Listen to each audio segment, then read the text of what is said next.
Welcome inside the numbers, Freewheeling Friday. All right, we're gonna do a left-wing source. We're gonna do a right-wing source. First, we're gonna do the right wing. Who could have saw this coming, huh? Who? Remember 2 months ago or so when somebody asked me during a Friday Q&A, just like this one, a Freewheeling Friday Q&A, about potential ways that Trump's enemies could remove him from the ballot. And I brought up Ken Cuccinelli and said, man, that schmuck tried to do it in 2016 after Donald Trump clinched the nomination. Of course, it doesn't matter if he clinches it or not. He's going to try to do it this year with all of these charges hanging over Trump's head and others like him. And they flipped out. They had a total meltdown. The truth is, a little secret the right never wants you to hear, never wants you to learn. They flip out when you're over the target the same way the left flips out when you're over the target. When somebody is telling you something that they don't want you to yet know, they lose their marbles. And they did that day. And I had to spend my Friday night fielding phone calls from journalists. And the only one I really sat down and spoke with that day was Charlie Kirk, I think. Right, Laura? It was Charlie and Charlie's people.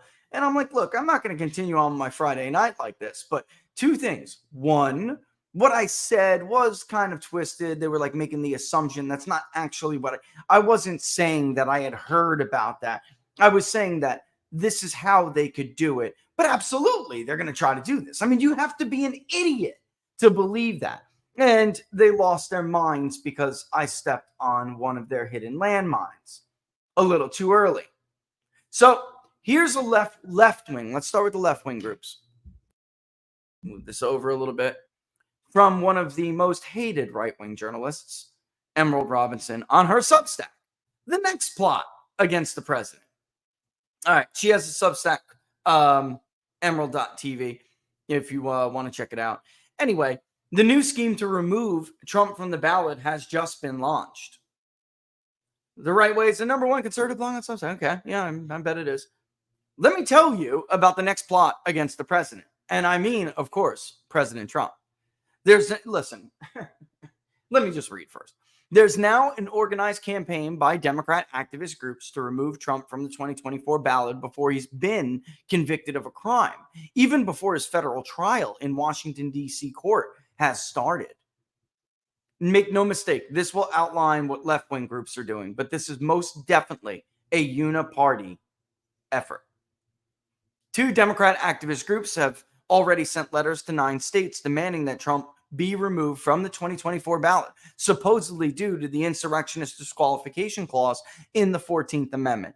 Before we go on here, this has been something Jack Posobiec and I have been talking about for a while. This is what Team DeSantis has been telling their donors is a very likely outcome. This is what Tim Miller wrote about on his Substack last week that we brought to your attention. They are going... I have been told the Florida governor will stay in this race even if he loses Florida by 20, 30 points. He doesn't care because he wants to be the one who has the second highest number of delegates. So in the event something like this happens, or if Trump is convicted, then they can try to put on the pressure, the public pressure, before Trump's case is ultimately overturned by the Supreme Court, which we all hear from legal experts on both sides of the aisle is the most likely outcome of this. So let's get real. The twisting of the Presidential Records Act, the use of an obstruction, the reading of some crazy law from the Civil War era to make some obstruction claim. And in fact, Jack Smith didn't even bring those charges. Fannie is a joke, even though that would have to be something that would all get moved up as well. But the idea is to really squeeze this guy of cash to make sure he can't be on the campaign trail so he doesn't have money to fight back. All right, so they're not even sure that works, so they're going to just try to remove him from the ballot. Before I go on, I got to say, this is you would wholly expect something like this from Democrats, but as I will show you in a second, so-called Republicans, so-called conservatives, as the New York Times phrased it, are trying to basically condemn a man before he gets his fair shake. And it's not, in many cases, we already know it's not going to be a fair shake. So the only fair shake that he really can get is with a divided court. This very prosecutor has been unanimously rebuked by this court in the past. It takes something to have like Ruth Bader Ginsburg, RBG, go against you in a political persecution case.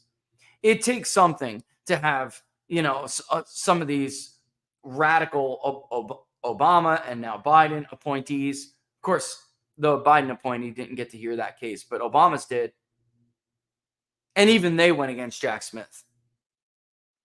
He, along with his friend Andrew Weissman, are really one of the very few. They're two of the few with the dubious distinction of being unanimously rebuked by a bipartisan court for prosecutorial misconduct, for misreading the law, for overzealous prosecutions. So they want, though, to have you forget about that. They cannot beat him. They know they can't beat him at the ballot box. So they're going to try to put a pressure campaign when these convictions come down. Just try to imagine, fast forward in your mind to these trials that they want to speed up. Why do they want to speed them up?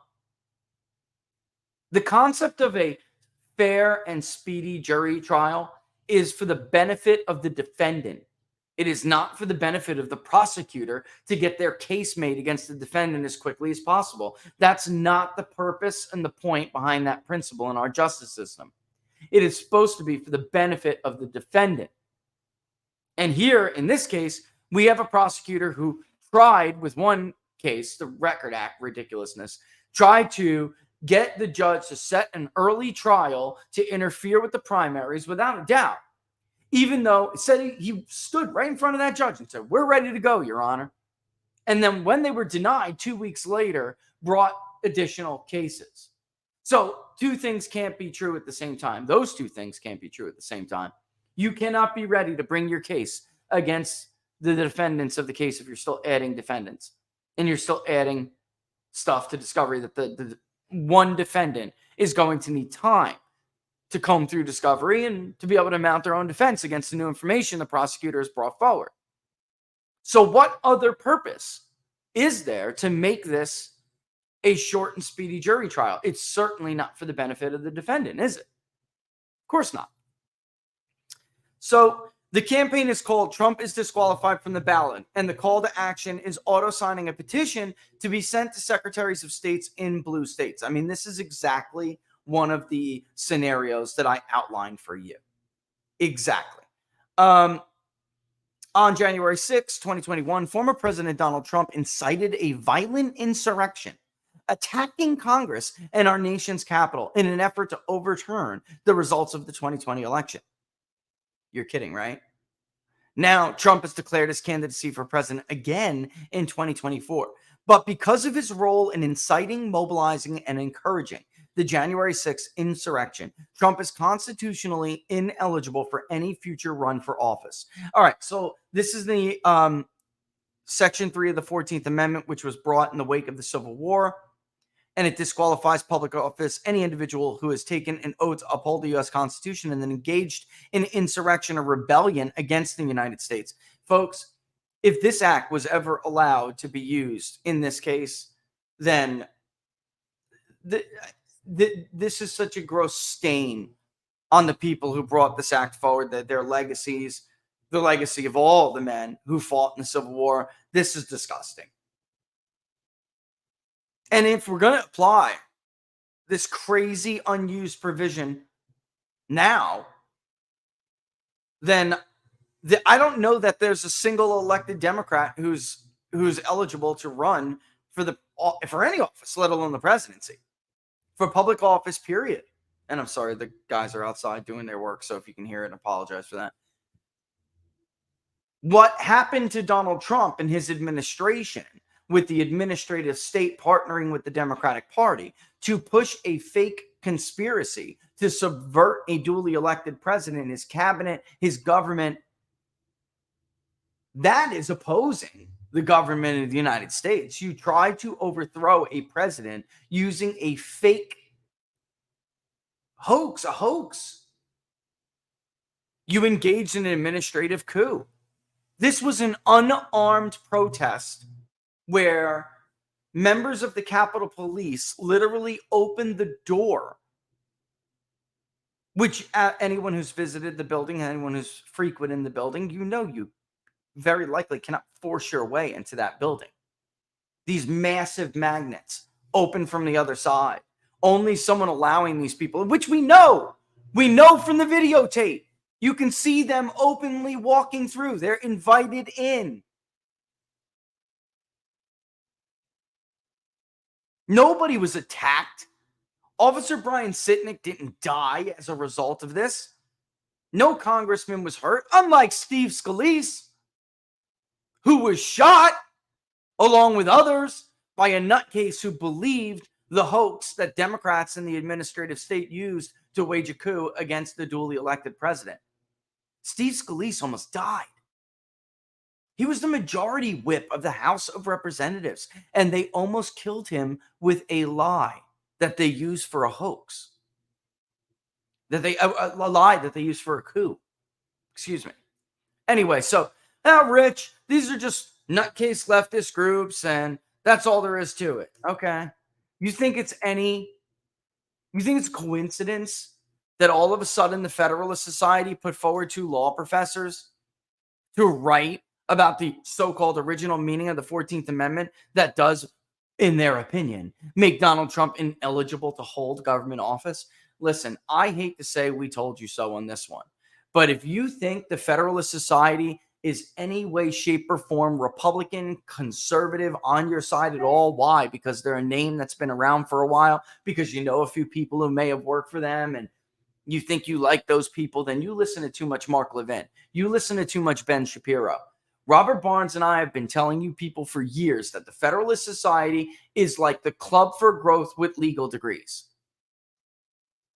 They're a lobbyist, and you know what? People immediately the whataboutisms come out. Well, why did Trump, always ask them about who to pick for the Supreme Court?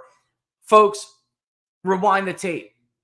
You will see Robert Barnes and I going ballistic over the involvement of the Federalist Society and Donald Trump's court picks. Ballistic. Particularly over the last one. ACB, baby. Ben Shapiro's of the world, and everybody told you was going to be a great Supreme Court justice. Not Robert and I. We told you she's Federalist Society's female version of a Justice Roberts. And that is what she will become.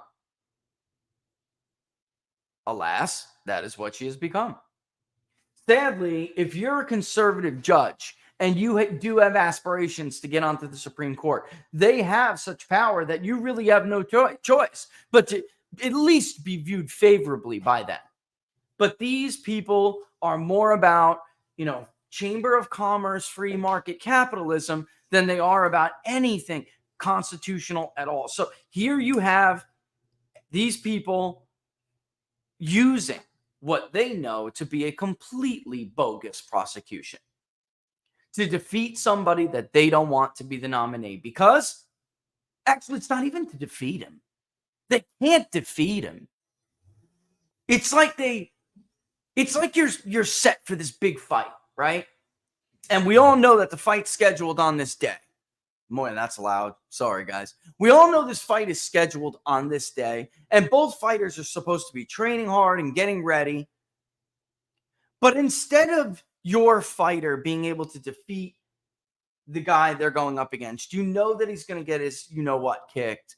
Somebody on your team, spikes something in that fighter's diet that causes them harm, so they're no longer even able to fight. So instead of being a champion that people want to look up to and follow, you take the coward's way out and take the champion out of the fight by some crazy act of default. You still get the spoils for it, of course, but you're a punk. You are an absolute punk. You're a coward. You're a joke. You're somebody that nobody will follow and nobody will vote for. We're just going to start calling Ron DeSantis Robo-Ron, because he's the replacement. Robo-Ron DeSantis, the replacement candidate. That's what he has always been. He knows he's always been this role. And I'm here to tell you, folks, 15 million people will not vote for Ron DeSantis if this happens to Donald Trump. And I know what your case is because your donors have already told me. We're going to say you have no choice but to vote for Ron DeSantis because otherwise you'll have to watch Donald Trump go to jail. You'll have to vote for Ron because no Democrats, Joe Biden's not going to pardon Donald Trump and he'll go to jail. That's their plan. Their plan is to do this to him and then tell you that you have no choice but to support them, even though they supported this whole effort. Not only supported it, but relied on it. And they're going to essentially try to blackmail and extort you, both really, into voting for someone that you do not want to vote for. Here's the problem with that. You may get the MAGA diehard Trumpers who have been, because MAGA is made up of so many different groups of people. You may get the Republican fed up turned MAGA Republicans. They used to be, they would vote for Mitt Romney. They'll vote for John McCain, whatever, because, you know, diet beer is still better than piss water. You may get them, but you're not going to get the people who are literally, and I'm just going to cite another poll for you in a second, who are literally the ones making up the 10-point underperformances by Ron DeSantis in national and state polling versus Donald Trump. In the Redfield-Wilton poll that just came out, 1,500 likely voters, DeSantis is doing worse than Vivek Ramaswamy against Joe Biden. Vivek is only down by 5. DeSantis is down by 7. Trump is up by 2. And if you look at the support levels, it's not name recognition. These are people who will not vote for a normal Republican. Ron DeSantis has been branded. He just brought on so he's doing, now we're in the 4th shakeup was his campaign manager. Now we have a 5th shakeup now, where he's bringing on veterans of the Scott Walker campaign, veteran of the Ted Cruz campaign that he already didn't have before. He's been branded. The Rust Belt's not voting for this guy. Ohio is not voting for this guy. Wisconsin is not voting for this guy. Pennsylvania is not voting for this guy. You cannot play the role of Judas and then ask the disciples to follow you. You may get a couple of them, but the problem is you need all of them. Conservative case emerges to disqualify Trump for roll on January 6th. 2 prominent conservative law professors have concluded that Donald J. Trump is ineligible to be president under a provision of the Constitution that bars people who have engaged in an insurrection from holding government office. By the way, all of these people that are involved in this, you may be able to overlap with the faithless elector nonsense. It's all the same people. Then they pretended they loved him when he was the one picking the judges. Michael Paulson, William Bowd, University of St. Thomas, University of Chicago. Of course, they found two so-called conservative law professors who say that he's ineligible. Well, I found 2 liberal law professors at Harvard and George Mason who say he's eligible. When we started out, neither of us was sure what the answer was. Oh, they want you to know how thoughtful they were about this. This is academics for you. People were talking about this provision of the Constitution. We thought, we're constitutional scholars. Already, we're more important than you. And this is an important constitutional question. We ought to figure out what's really going on here. And the more we dug into it, the more we realized that we had something to add. I mean, honestly, do I need to read any more here? And by the way, it is Friday Q&A, so get your stuff together. Get your questions together, throw them in the chats, and we'll answer them. So I will absolutely get, some competing legal scholars on to talk about it. I'll even try to get some on to debate it. But Understand this. This has absolutely nothing to do with the constitutional question. This is a obscure law that was meant to get the stragglers in the post-Civil War era. This was not meant to go after your political opposition who has protests when they don't agree with the election outcomes. Because if that was true, then Al Gore, you could make the case easily that Al Gore was not qualified to run after 2000. You could make, and by the way, a lot of Democrats backed him. You could most definitely make the case that Hillary Clinton and Joe Biden are ineligible to run for office. I mean, if this is true, you have to prove that there was an actual physical insurrection, because the plan to object to electors was not at all out of the realm. And I don't need to be a legal scholar to know this. You could be a simple student of history to know that they're full of shit. They objected to the electors in North Carolina in 1968, even though they had absolutely no chance of changing the outcome of the election. They were trying to cause a cascade effect.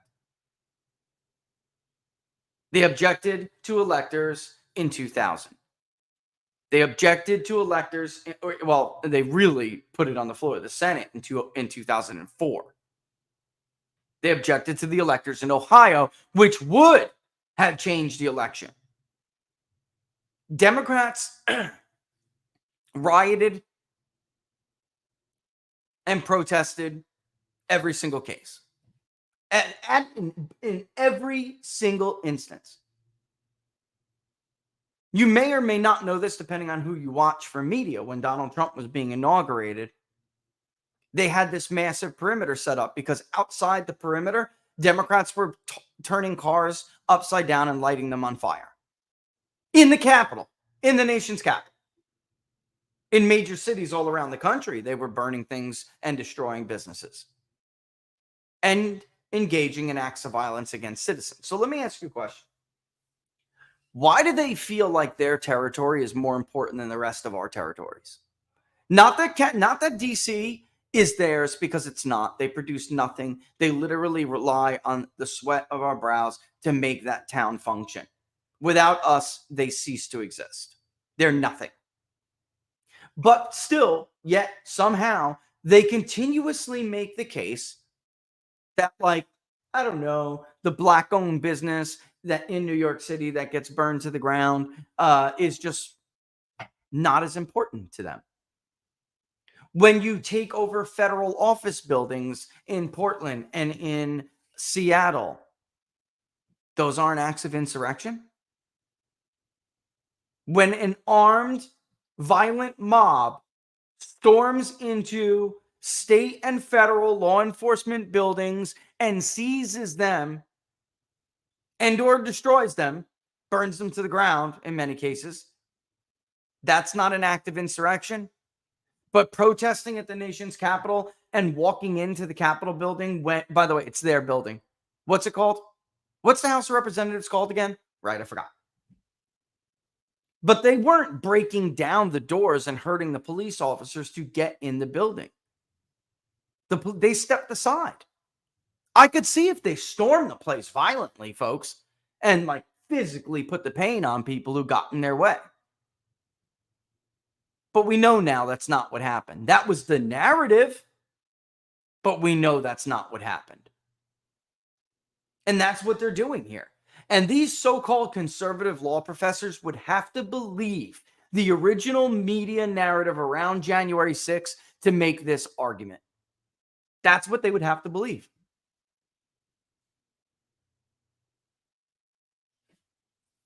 The same schmucks, same organizations. Robert Mueller's a great guy. Let him do his work. All right, we're going to take a real quick break. And then I would like to show you some polling before we move on, because this is not a poll that was ever particularly friendly to Donald Trump. It's not.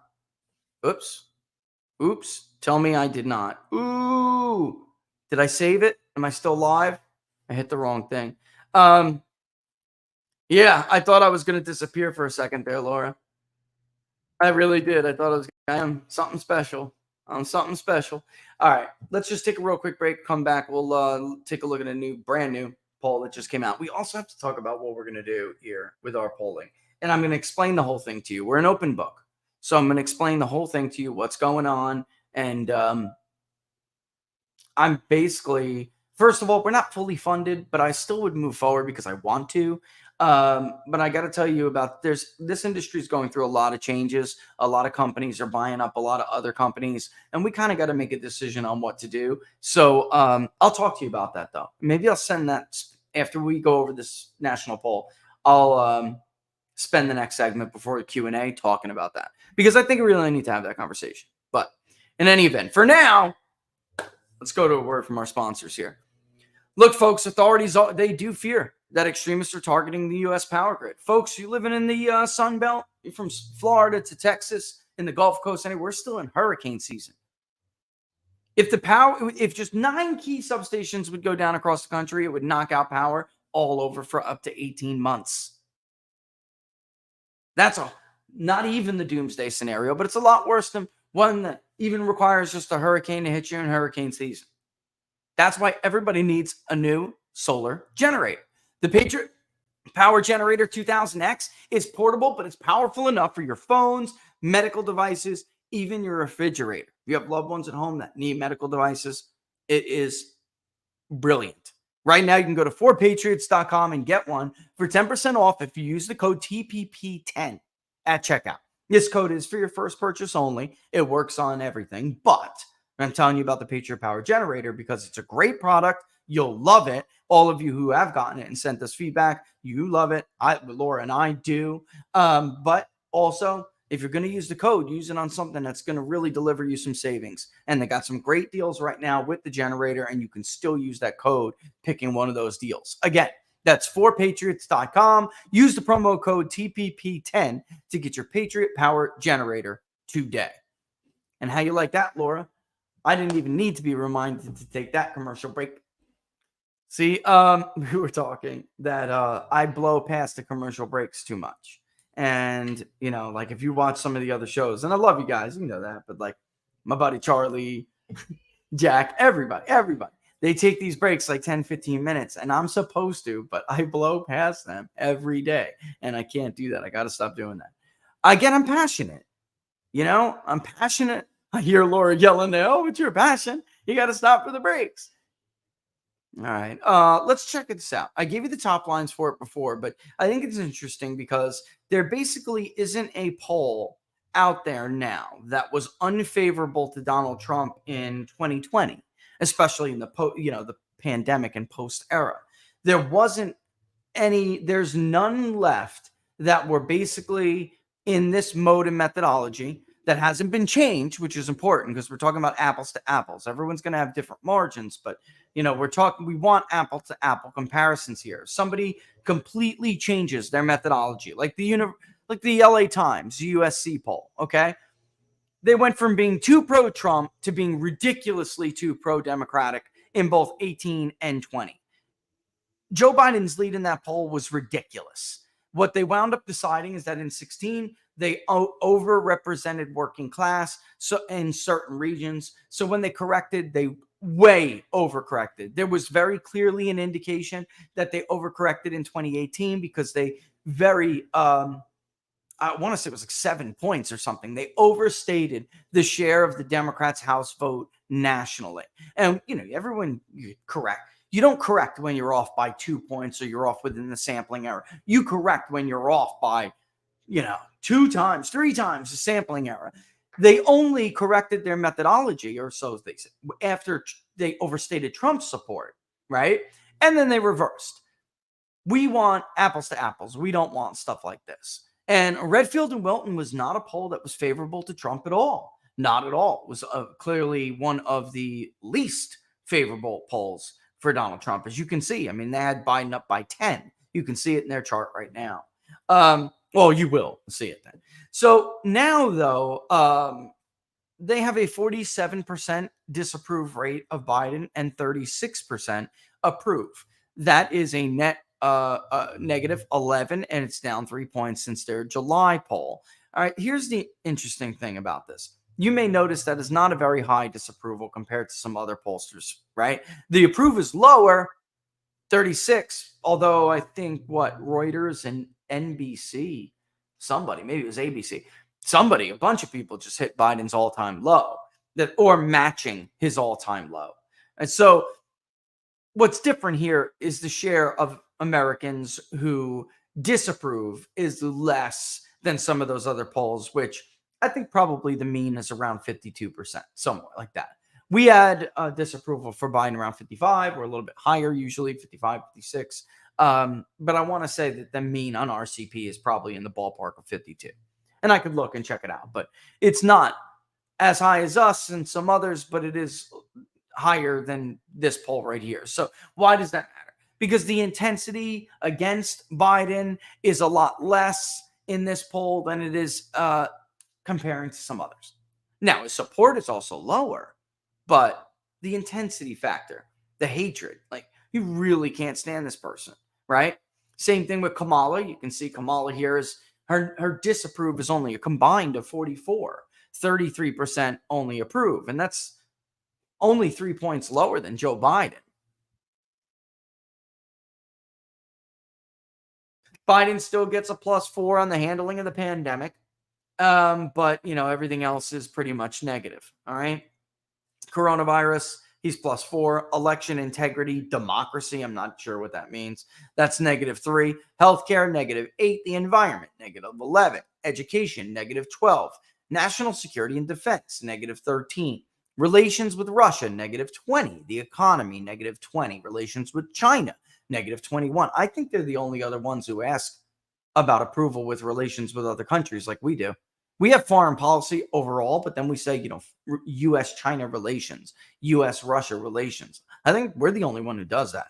And that's pretty cool. They do this. Crime and policing, which is exactly how we do it. Crime and policing. Why? Because there's two sides of that issue. You have the police reform side and you have the law and order side. So we say crime and policing just like that. -23. Housing, -24. Immigration is his worst, -29. They did not extract out jobs or inflation. They wrap it all up in the economy, I guess. We tend to find that Joe Biden has it's still negative, but a better approval among just when you say economy and jobs versus when you take out something like inflation and you give them a specific. Now, looking ahead to the 2024 election, all right, which issues are most likely to determine how you vote? This is Biden versus Trump. It really is no point to show you, some of the issues pitted up against the others, I imagine, because at the end of the day, they don't have enough support. Vivek has more support than DeSantis, but you get in a very kind of small sample sizes that don't really make sense with the data when you have somebody as low in support as Ron DeSantis is, which is about a third of the electorate, a little over a third. It's abysmal. The economy, Trump is, for those who say the economy is their number one issue, Trump is killing it. Biden is ahead of Trump, although by less. Among those who say healthcare and abortion, the environment, housing, and homelessness are their number one issues. Policing and crime, Trump is ahead. Biden is ahead on education. Trump is way ahead on immigration. Trump is way ahead on government spending. He's way ahead on taxation. He even slightly leads Biden on welfare. Foreign policy, he's kicking Biden's butt. The coronavirus pandemic is actually kind of neck and neck. Biden is slightly ahead, but my God, that's single digits. Transportation and infrastructure, I'm a little bit surprised at this, but I guess the Democrats still have the image. And why? Actually, should I be surprised? Who killed Trump's highly popular infrastructure bill? Republicans. This is the only party who is, and that's part of the show today, hell-bent on self-destruction. They're like your black sheep brother or sister who you just watch self-sabotage their life day in and day out. They're that member of your family. That's what the Republican Party is. That's how they behave. Laura, they're Johnny Football. They have the world at their fingertips, and they just can't help but to screw it up for themselves over and over and over.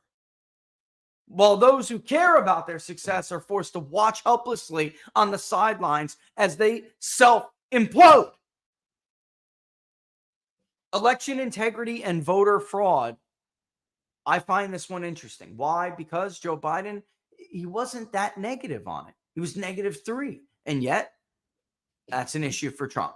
Others, and I don't know, which are single digits anyway, are both for Biden.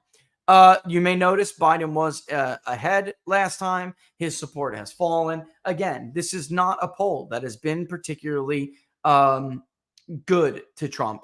If you would go back before right around October 21, which is when we really saw a difference too. It's kind of interesting. I don't think we ever had Biden retake the lead throughout this period.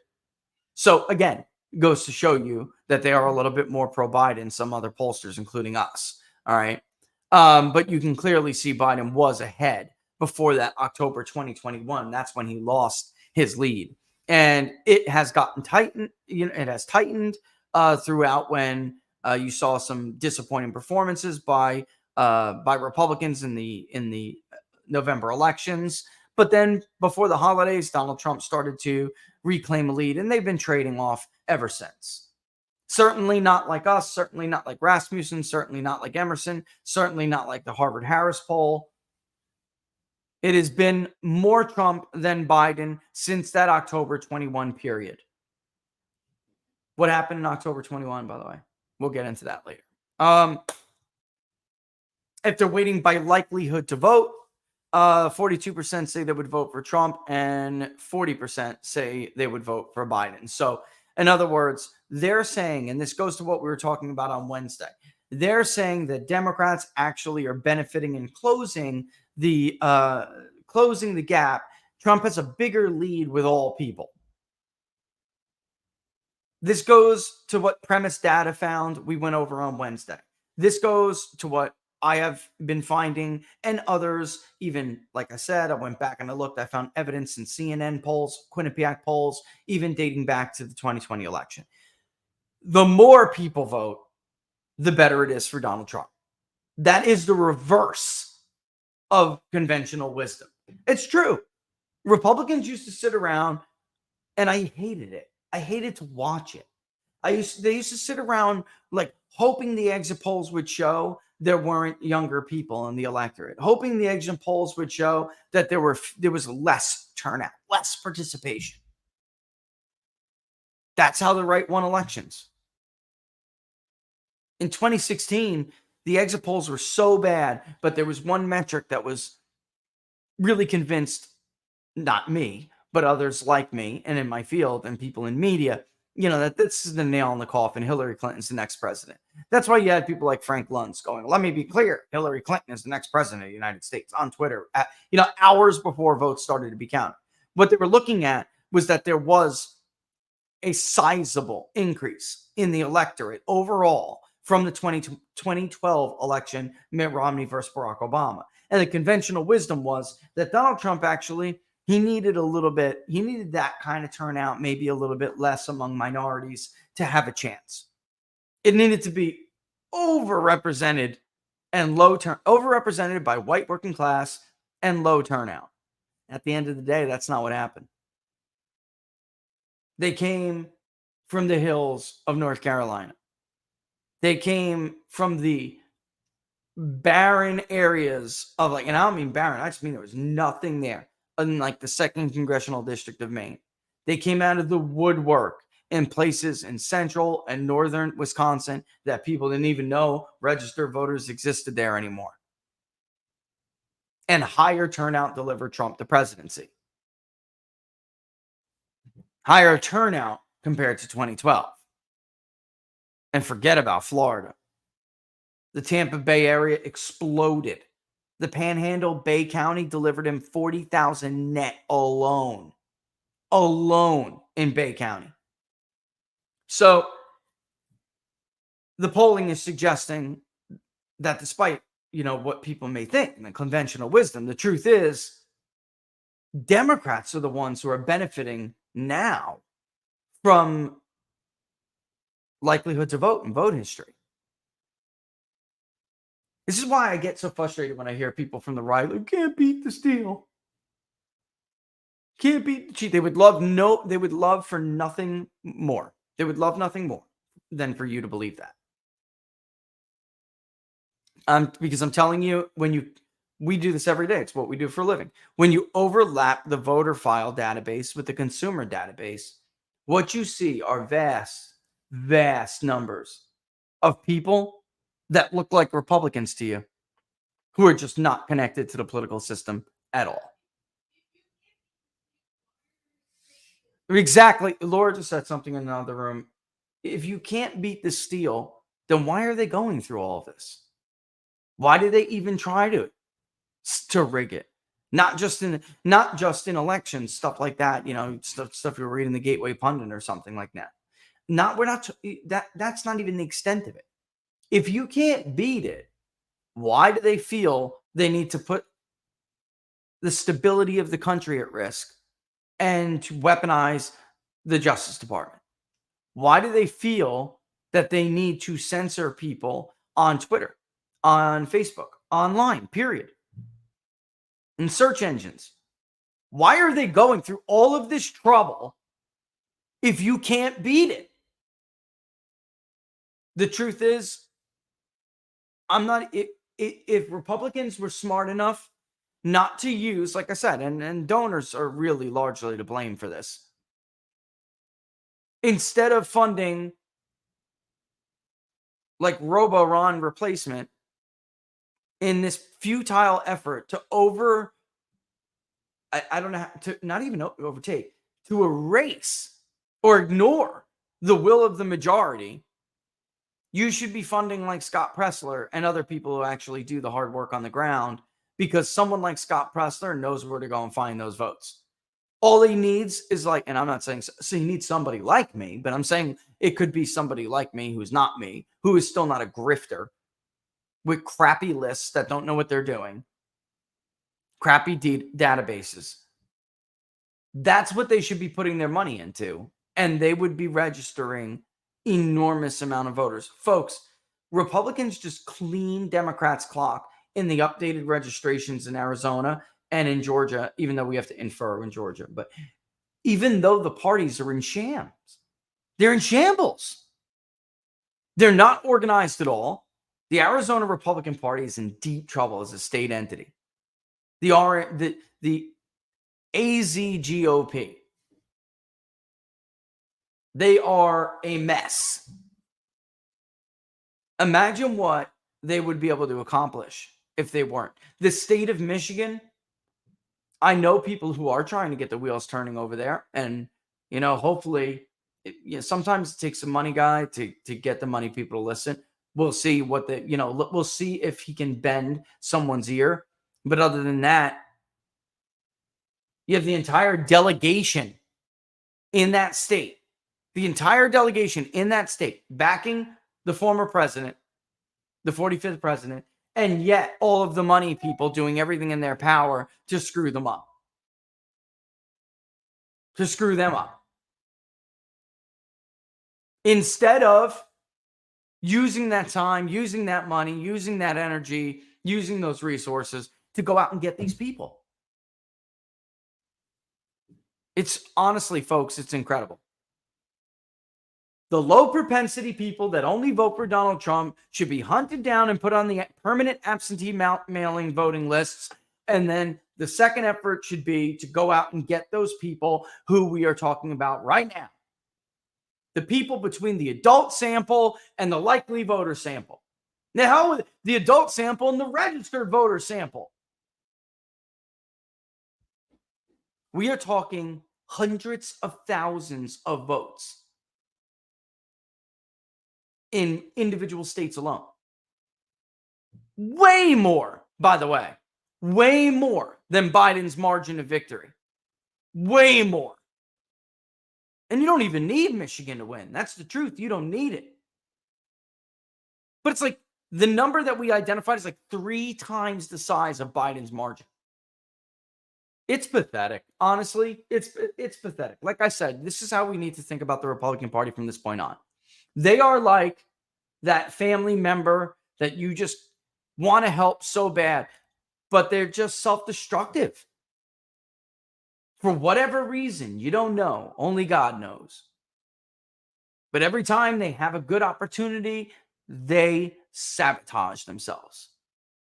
There's just a part of them that is rotten and broken. Our latest hypothetical, blah, blah, blah. Large majorities of Trump's voters, 87%, which is +2, and Joe Biden's voters, 80%, say they would again vote for those respective candidates. Again, like the New York Times poll showed, like we showed, for all of these idiots on Twitter, I have to watch every day talking about how Trump has lost me. Didn't he lose you? Trump lost everybody in my family. Didn't he lose you? We all know one in particular I'm talking about. I'm not going to elevate his fraud ass. Not on my show. Not punching down here. But you know the people we're talking about. That's not real life. The polls they keep saying aren't scientific are scientific. And they very clearly show that Donald Trump has maintained more of his base than Joe Biden has from 2020. Almost everybody who voted for Donald Trump in 2020 say they will vote for him again. When you're talking about statistics, that's almost everyone. Here in this poll, 7-point difference. But because sampling errors for subgroups are higher, it is more significant that 1/5 of Joe Biden's 2020 vote did not declare that they would vote for him again. Sampling errors for subgroups are higher, and 13% is different than 20. Big time.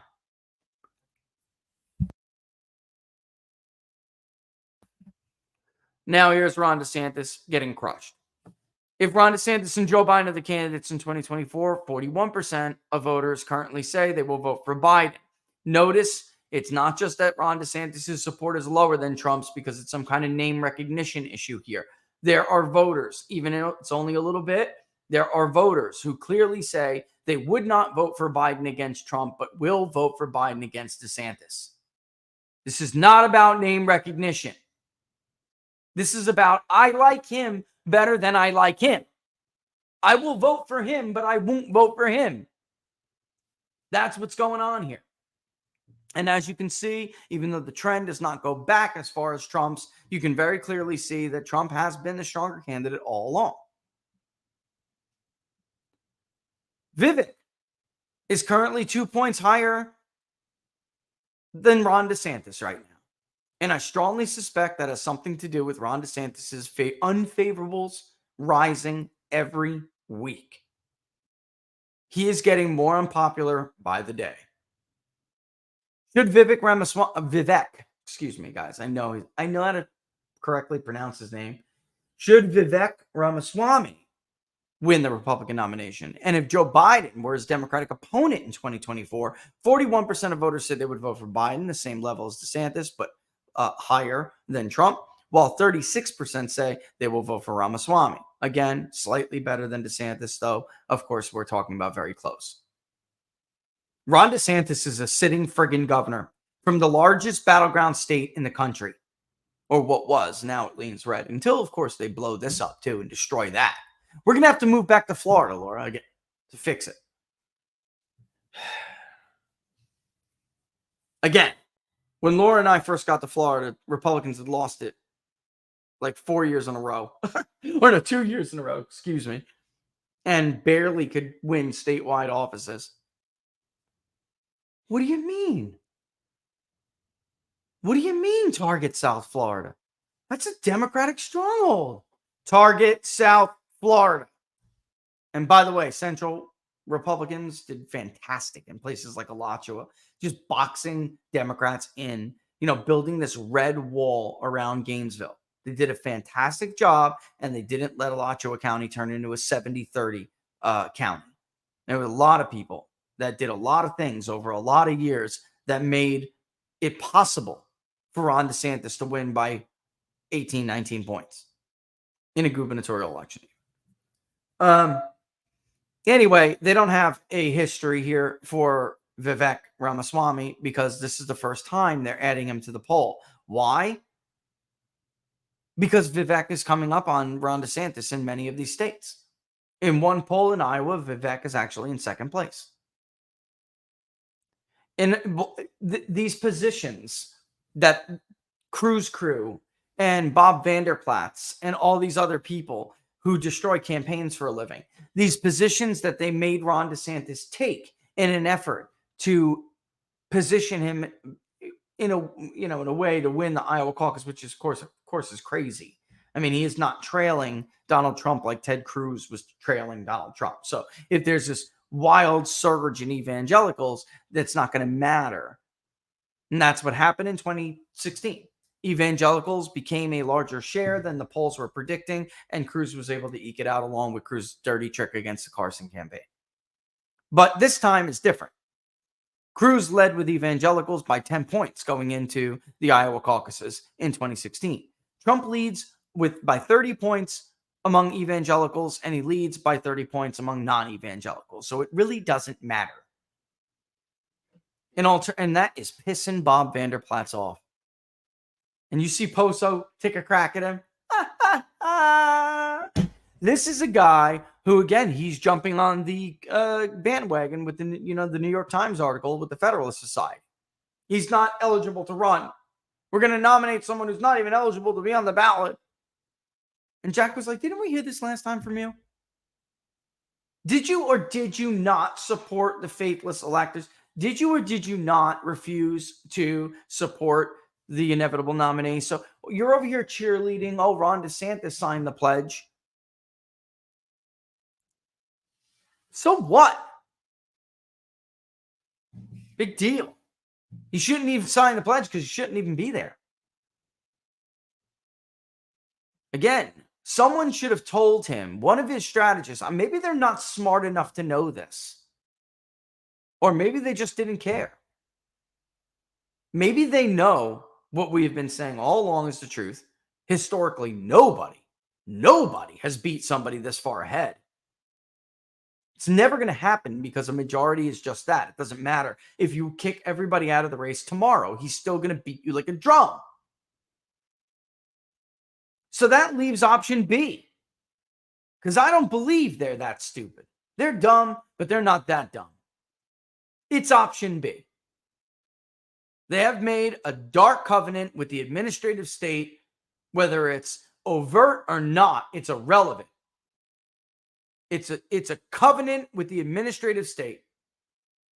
I will hang around to be robo-robbed replacement candidate if you indict and remove this guy from the ballot. In alternative, 2024 Kamala Harris campaign produces a lead of 4 points for the former president. If Donald Trump and Kamala Harris are the nominees, 42% of Americans say they'll vote for Trump, 38% say they will vote for Harris. In this scenario, 12% say they don't know who they'll vote for. And I guess they didn't do it against anybody else. So again, wow, it's 12:55 already. You got questions for me in there? You got to take a couple breaks here. Oh, yeah, you got questions. Do you got questions? You got questions on questions on questions. Yeah, I mean, so there you have it. I mean, that's the bottom line here. Tell you what, that Patriot Power Generator deal right now, I'm just going to say one more time, because I want to make these kind of quick. There's a lot of questions there. I'm actually going to start answering the questions almost immediately when we come back. Because, yeah, they're going to add up. If she's got that many in there now, and I figured there would be a lot today. If there's that many in there now, then by the time we're done over with, there'll be even more. Bottom line, yeah, I know how you are, Laura, and I'll do my best to answer as many, if not all of them, as I can. Just don't forget, this is hurricane season. You know how it is. The new Patriot Power Generator 2000X, folks, is the way to go. We are run by incompetent morons as well. They can't even protect an average American city street, let alone the power grid or substations, which, again, if 9 were to go down, it would knock it out across the country for up to 18 months. It would be feral after feral in this puppy.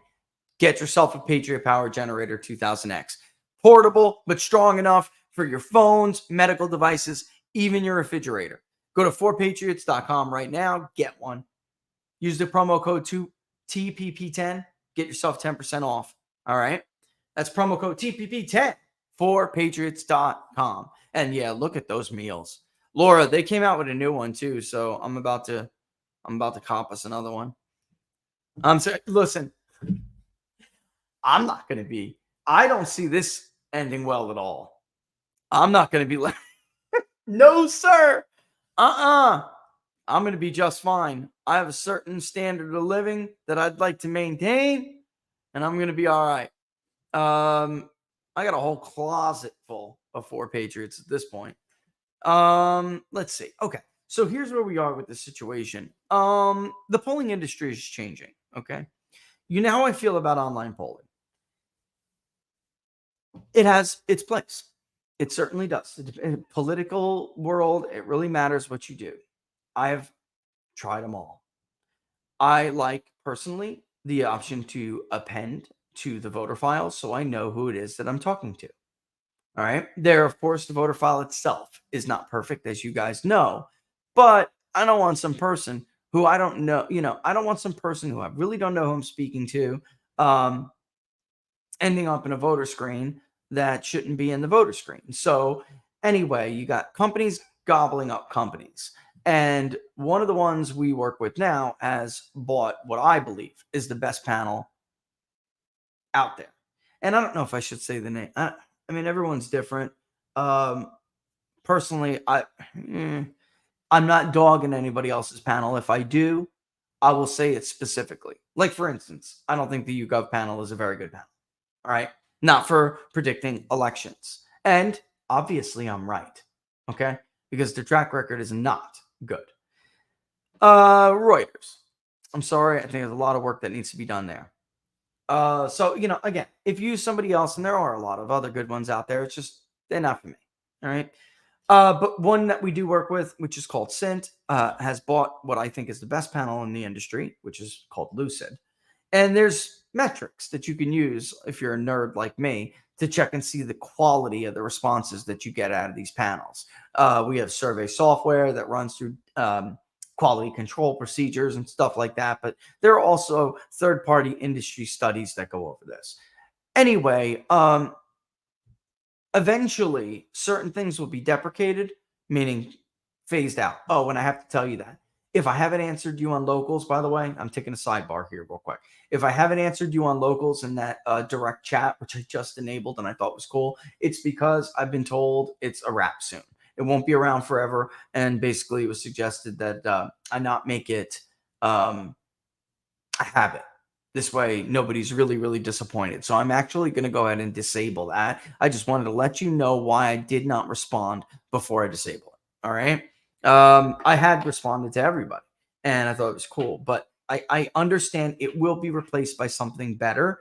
So I understand why they are deprecating it. So that word in my head triggered me remembering that. Let's get back to the panel. That will be the different tools you use to go into different marketplaces to make sure you're only getting registered voters, how you may profile people. If you read the methodology statement that we released with the Public Polling Project, it's the PDF that will tell you exactly how we design our target samples for online components of surveys. All right. And then the phone is the phone. Comes from the voter file. It gets pulled and that's it. I wish there was a one-stop shop for all this, but unfortunately there isn't. We are trying to consolidate now. And because 2 companies that we love have now merged and are merging, we need to move into a different tool.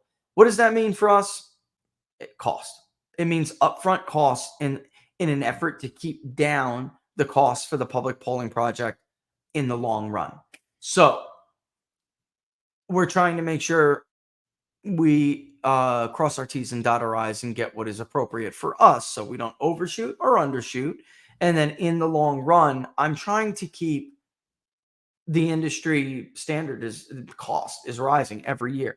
I'm trying to keep it manageable. Otherwise, the public polling project won't survive. So for instance, this show gets 15, 20,000 live views across all platforms. Ballpark. right? On a given day, could get a little bit more, can get a little bit less.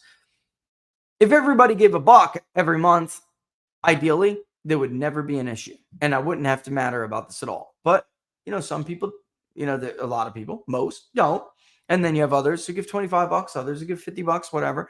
But where if and I'm sure when we get closer to the election, it'll be the way it was the last two elections, which is that people just their interest heightens and they fund more, right? But for now, I'm trying to prepare for the scenario where that does not happen. And if that's the case, then we're going to run into a big problem because in 2022, I didn't like that I wasn't able to not have finals, right? So then you have all these pricks come back later and say, that poll you did in June was wrong. That poll you did in April was wrong. Like I have like Dean DeSantis people throwing a Walker +5 in my face. That's like a year before the election. Like that pisses me off. So I want finals for every project that we start. And then, by the way, Democrats do it to us all the time. We don't care, but it is better if we can just have finals, put them up, and then whatever we did, like we did in 20. We had finals for every state. We had a final for national. We had finals for every battleground state that we took in. And by the way, we didn't do Georgia. We didn't think it was a battleground state. So that's the way we're trying to do it. In order to do it, we got to cross our T's, dot our I's. And this project that we're getting, the national poll that we want to do, which is basically designed and ready to go, I would be very disappointed if it didn't go towards this year's commitment that we're going to wind up having to change. If I do it before we have all of this done, and you probably don't know this, but most people sign contracts together and you have commitments together. Like that's how I have, with the voter files I show you on the show, everyone does. But I have been with them for so many years and we pull so many records that I'm not going to say what it is, but we have a large commitment. We're telling them it's a contract. We're going to pull this many records. And in exchange for that, they give us a reduced cost. All right. And someone who pulls records randomly, never hits their target, they're going to wind up having to pay a lot more. It's discount by volume. The same is true when it comes to panel providing and marketplaces for online responses. It's the nature of the beast, right? So we're just trying to make sure everything is correct, because if we do it right, we could make sure that we don't have any funding problems going to this year. So if we underfund one month, and it's not a huge deal. Like Laura and I are not going to eat $4,000 because the thing wasn't funded. All right. And that's how it is right now. And that's just not feasible with everything that we plan on doing, which is election results, delegate trackers, and I mean every election result, folks. So, caucuses, the primaries, Super Tuesday, everything, right? Even these off-cycle elections we got coming up. All right. Let's see. So I did that. Let's get to, Butch Connors on Getter said, does Tucker's interview help Trump's insurrection case? I imagine you're talking about the interview with the former Capitol Hill chief, right? Absolutely. I mean, this is why the January 6th committee, folks, is destroying evidence. They already did destroy evidence. Julie Kelly's great. Follow on Twitter. I would strongly suggest following her. But let me get one for you that is a perfect example. And they're destroying evidence because they know that it's likely to be, exonerating. The video footage itself, before Tucker even did that interview, the video footage itself, I just was bringing up before, they can't argue that it was some violent forced insurrection when the videotape clearly shows the police and security opening the doors for the protesters, letting them in.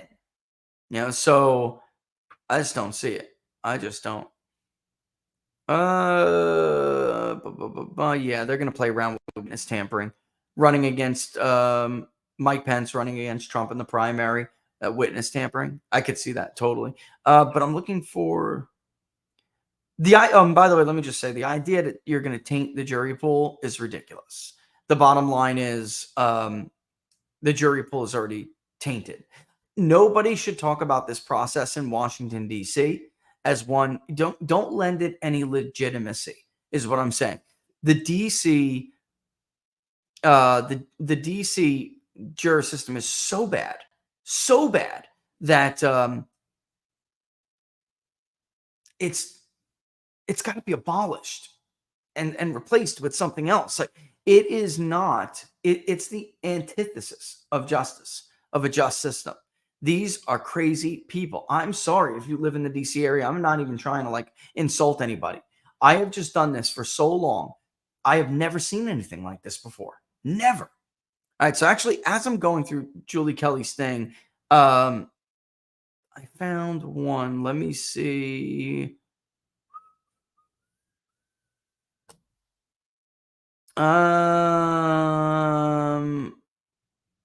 Yeah, I mean, how they handled this committee is unbelievable. Going to the destruction of records, let me play something that goes to that question, okay? I think it's a good idea if I do this. All right, I'm going to play a clip from it and make, which will address specifically what you're asking. All right. Here is Tucker's interview. This is about a minute block.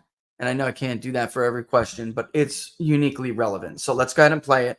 And when we get back, we'll discuss it more. Seems like the denial of your request to have National Guardsmen who are within eyesight, you saw them, to have them help. That's a pivotal moment on that day. Mm-hmm. And we know the name of the man who made that decision. And we still don't know why he made that decision. And that's just shocking to me. What, has he ever answered that question? No, he's never answered that question specifically that I'm aware of. And I do know when they were talking about the J6 committee coming out, I think it was Representative Benny Thompson that had said Speaker Pelosi is off limits. So they wouldn't get any of her records or phone records. What do you mean she's off limits? I believe that was one of the things he said, that her coming into this was she was off limits to the inquiries of the January 6th. Well, she was running the House that day. It's just unbelievable. It's just unbelievable because it goes to the core question about, why did Trump wait so long? Why did Trump wait? He didn't. And what the idea behind this is, if she's off limits and there are no records, then there is no way for Trump to defend himself. I mean, this is honestly very clearly premeditated. Very clearly premeditated. I hear you.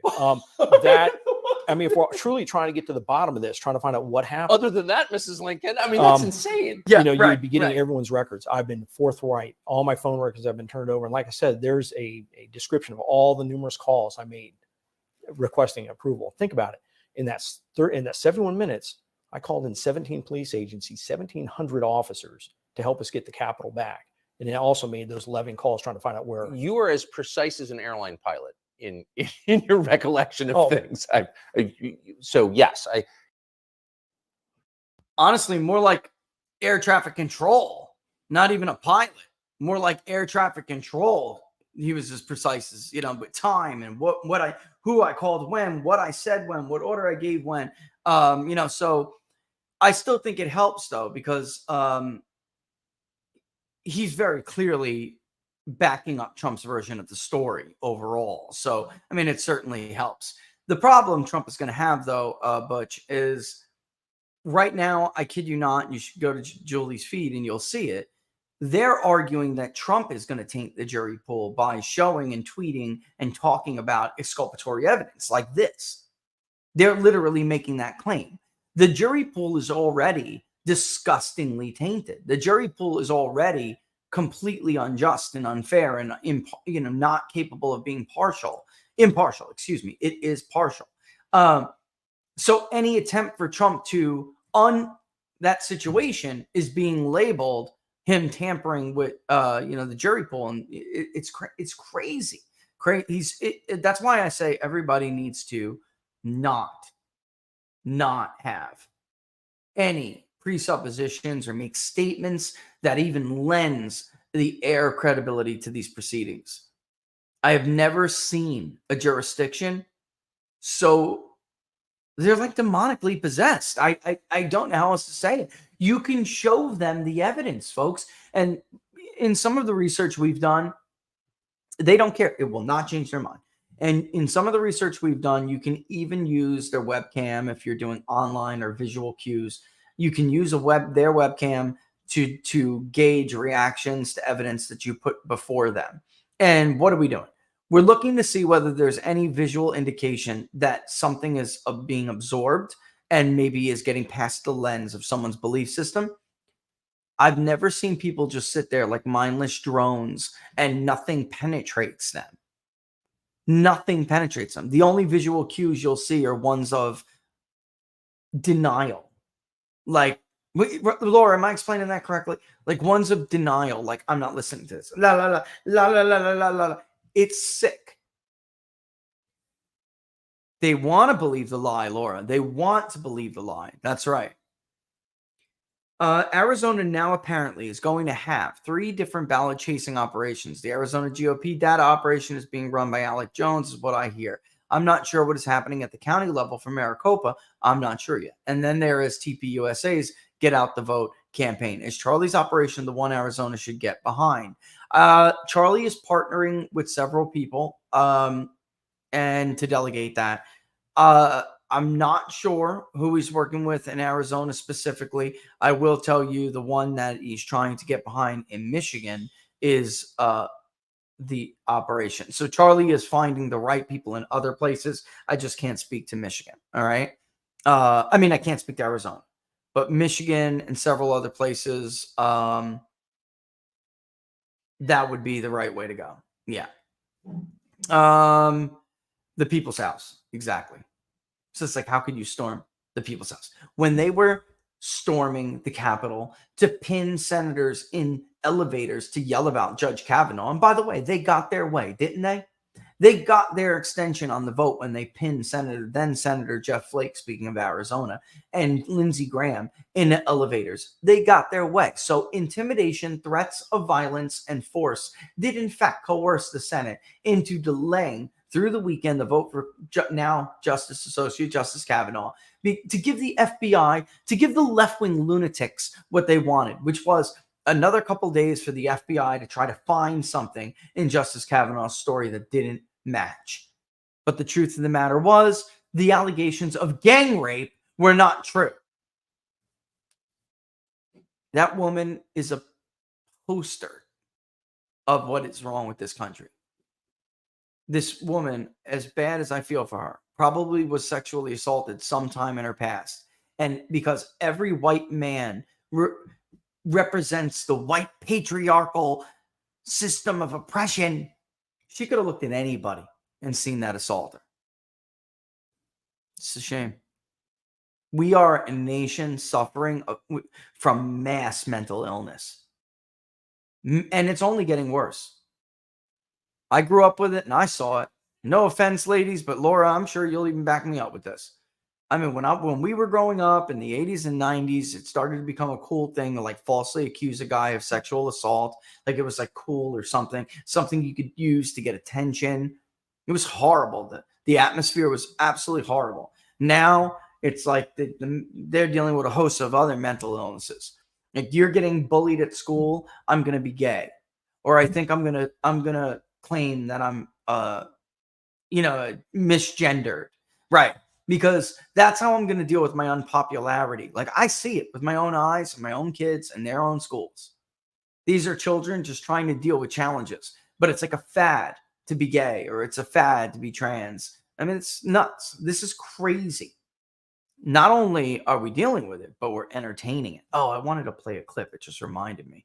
But I'll play it in a second. We'll take like a break at some point and we'll play it. There was a clip I did want to play to make that point.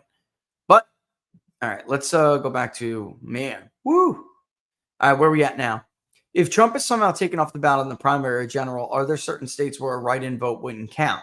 They wouldn't report the results of the write-in, but most have write-in options. And I mean, they wouldn't that night report all of the results of the write-ins. They would report how many write-ins probably, or at least we would try. That's how we do it. Like the data that we're going to get from Decision Desk, it's who we partner with, it does tell us how many votes for other candidates there are and how many votes for write-in candidates.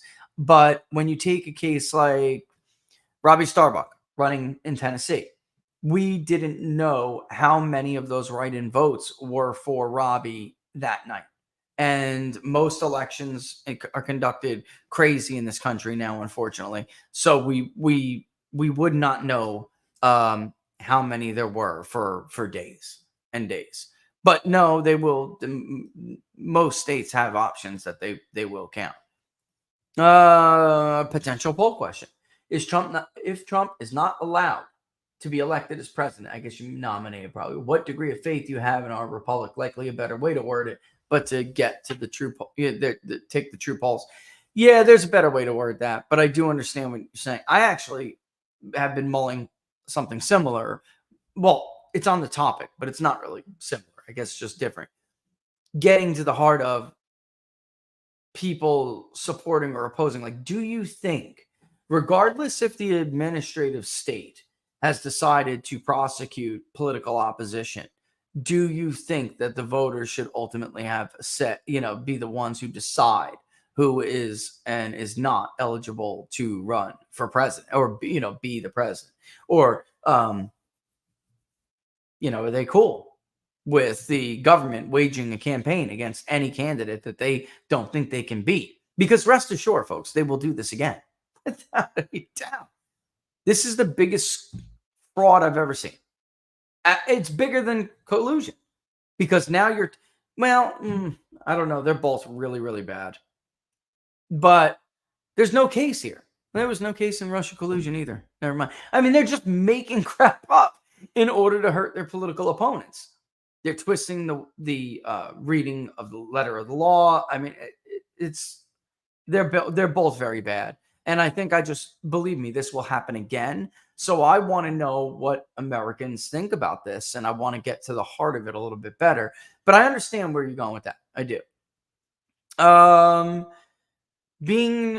Trump was found not guilty by the Senate for J6. Is this new charge double jeopardy? This is a question Barnes has been trying to answer for people. This is something, these two stupid law professors want to dig into something. They should dig into the initial meaning of the impeachment clause, because it's worth digging into whether or not a Senate acquittal should be of course, because we're talking about the same crimes here, supposedly. Should a Senate acquittal be the final say? Because the Senate is, of course, part of the voice of the people, or it should have been the voice of the states, actually. But we screwed that up, the 16th, 17th Amendments, which is a big cause, two of the biggest, worst changes to the Constitution ever, which is the cause of many of our problems right now. I would happily give up my vote for the U.S. Senate and put it back in the hands of my state legislature. I would happily do that as the original design called for. The entire campaign behind the 17th Amendment was a lie. Phillips and treason in the Senate was a lie. Everything he argued and said, was a justification for amending the Constitution, never came to fruition. We have instances of his Chicken Little, the sky is going to fall, and guess what? It never fell. And it was a lot less partisan back then. Party lines were less rigid. Now, if you have a blue state, they send a blue senator, and that's it. There's no voice for the minority. The state legislature role was very different, and that's because that is the closest body to you. Like Rick Perry used to live in my neighborhood in Gainesville, right? And Rick Perry was first my representative for the state house in Florida. Then he became my state senator, but he lived in my neighborhood. If I didn't like something Rick was doing, I'd see him at Publix up the road. Rick, what are you doing? We don't like this. And he'll listen because it's his neighbor up the road. Hey, Rich, let me hear it. Can you get Mitch McConnell on the phone like that? Can you get Rick Scott on the phone like that? Can you go knock on Marco Rubio's door and no, of course not. They were much better equipped to pick the Senate, the upper chamber. And all we did was hand over power to special interest rent seekers. And it's a big part of our problem. But Barnes would argue, Southern Prairie on YouTube, Barnes would argue that this is double jeopardy because let's look at the sorry. I'm sorry, but this is what we do here. Laura always likes me to roll with it quick, but because she doesn't want me to miss anybody. Okay. All right. They were, and I do believe if you read primary source documents from the founders, like we're doing in the book club right now, they, in my mind, and I'm not a lawyer, but you don't really have to be. In my mind, they absolutely assumed or intended is a better word for the impeachment clause to be intertwined with the justice system. They did, without a doubt. The president, vice president, and all civil officers of the United States shall be removed from office on impeachment for and conviction of treason, bribery, and other high crimes and misdemeanors. Well, what decides these high crimes and misdemeanors? Right. So the trial, the hearing in the House first, the trial that's conducted in the Senate, I think it's very clear that they intended them to be one and the same. Remember, folks, there was no Justice Department. First of all, they would lose their shit if they ever found out that there's a magistrate or some public office that is deemed to be independent from the president. And these ideas of special and independent counselors and prosecutors, oh no. They never would have went for that. Never. Of course it was intertwined because they believed the justice system would have been part of this process. And vice versa. This is part of the justice system. There was no Federal Bureau of Investigation. There was no Department of Justice. The first department was the Commerce Department, upon which all other departments were modeled in the executive branch. When they wrote the impeachment clause, adopted, ratified it, they absolutely meant the Senate to be an authority. And by the way, look at the order in which they listed this stuff. Treason.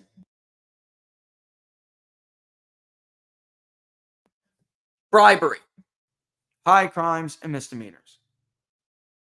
The sitting president, who is prosecuting his political opponent right now for supposedly inciting an insurrection, is currently being accused of treason and bribery because we're beyond bribery now. The House Intelligence Committee is well beyond bribery. He is being accused, and I was just reading Philip Whiteman on Real Clear Politics. This money went toward shaping foreign policy. How the U.S. positioned itself against certain policies of other countries. He was selling foreign policy, even at the expense of our own country and our own interests. What's that called? What is it called when you take money to betray your country for another country? Right. And the whole thing just makes us look so bad on the world stage. And you guys check out the Morning Consult poll, the last one that came out about the most popular foreign leaders. Look who they were. Modi and Obrador. Two leaders who know what it's like to have the government come after them and try to destroy them. A corrupt government try to destroy them. Both of them are advocates of President Trump against this prosecution. They're advocates for him, and against the prosecutions. One of my favorite tapes I've ever played on here openly said they're doing this to try to remove him from the ballot. He said that 6 months ago. President Obrador said that. You know what? I'd have to go get the date. But it's at least, at this point, 3 or 4 months. He saw it coming a mile away because it happened to him. And everyone, he's like, these people looking at us talking about insurrections in other parts of the world, we have to look at like the biggest idiots. They're like, you want to see it? That's not an insurrection. That's a protest. You want to see an insurrection? Look what happened in my country. Tanks rolling down the streets. Large armed crowds, militants. That's an insurrection. Trying to seize control of the presidential palace or something. That's an insurrection. Walking in, getting what is essentially an after-hours tour of the Capitol building is not an insurrection. They were on Capitol Hill grounds at a time that your overseers deemed was not visiting hours. Trespassing. Yeah, I mean, it doesn't matter that you're the ones who pay for it all. They don't pay for diddly. They evade their taxes and take our money. I used to not like it. I always hated giving my money to the government, but I had a sense of pride cutting a check every year. Like, I'm a business owner, and I am blessed enough to owe taxes. And I'm not a shit stain who evades my taxes and my civic duties. So I'm actually, even though I don't like, check has got too many zeros on it. And it pains me. And Laura will tell you, I do it begrudgingly every year. Like, hit the button. Can't stand. But there's still a sense of pride and integrity, right? That comes along with that. Man, they've eroded that. I don't think they deserve a damn penny. I don't. They're not exactly stewards of our money, good stewards of our money, are they? They've deficit spent our grandchildren's children into debt. How much money? All right, since the New York Times wants to, and Molly Hemingway, good job. How much money has the government spent trying to destroy a guy who's actually leading the current head of the government in the polls? Think about that. They're taking the money from people who would rather see that guy the president to ensure he doesn't become the president. You understand what I'm saying? Like, think about it. I know it's like kind of like, whoa, head twist. Think about it for a second. It's not like Biden is ahead. Trump is ahead. Something he never was in 20. Trump is ahead, yet this government is using our money to destroy and imprison the guy the country wants back as president. This is crazy. Don't lecture me about democracy. And we're not a damn democracy. We're a self-governing republic. Although, again, the 16th and 17th Amendment punched a real big hole in the republic. Because it becomes more of a democracy with the 17th Amendment. This is exactly what they wanted. There's a reason why it was designed like that to begin with. If you have time during your Q&A, what are the main differences in polling a parliamentary system like in France or Spain versus a presidential system like the US or Brazil? Wow, Hector. What a great question. Seriously. Parliamentary is a lot like a generic ballot, only you're going to have more legitimate vote getters than the two-party system. That's such a good question. But it is very much like polling a generic ballot when you're talking about parliamentary elections.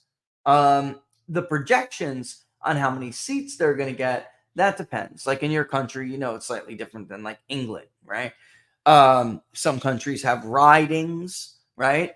And their vote share their seats are determined by the vote getters within those ridings, kind of like a congressional district, very much the same.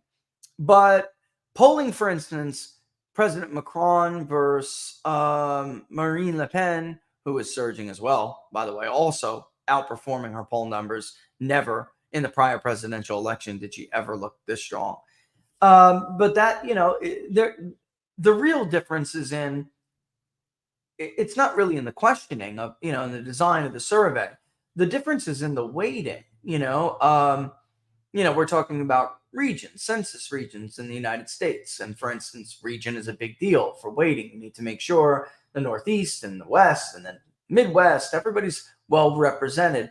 Well, and like your country, you have your, you better make sure like Murcia is not 10% more of your national vote than it should be, or Catalonia's correct percentage of the overall vote. But it's not, truly, it's not that all that different. Israel is an interesting case too on how to poll Israel. It's pretty cool. So it's actually a lot like Spain, where like, you have Likud and others, and you're trying to determine what the overall vote share will be for that, and that will project how many seats they'll win, right? Whereas like England and Canada are different than that. So yeah, that's a really good question. The difference is in knowing the electorate in each of these places, knowing that they're different, how much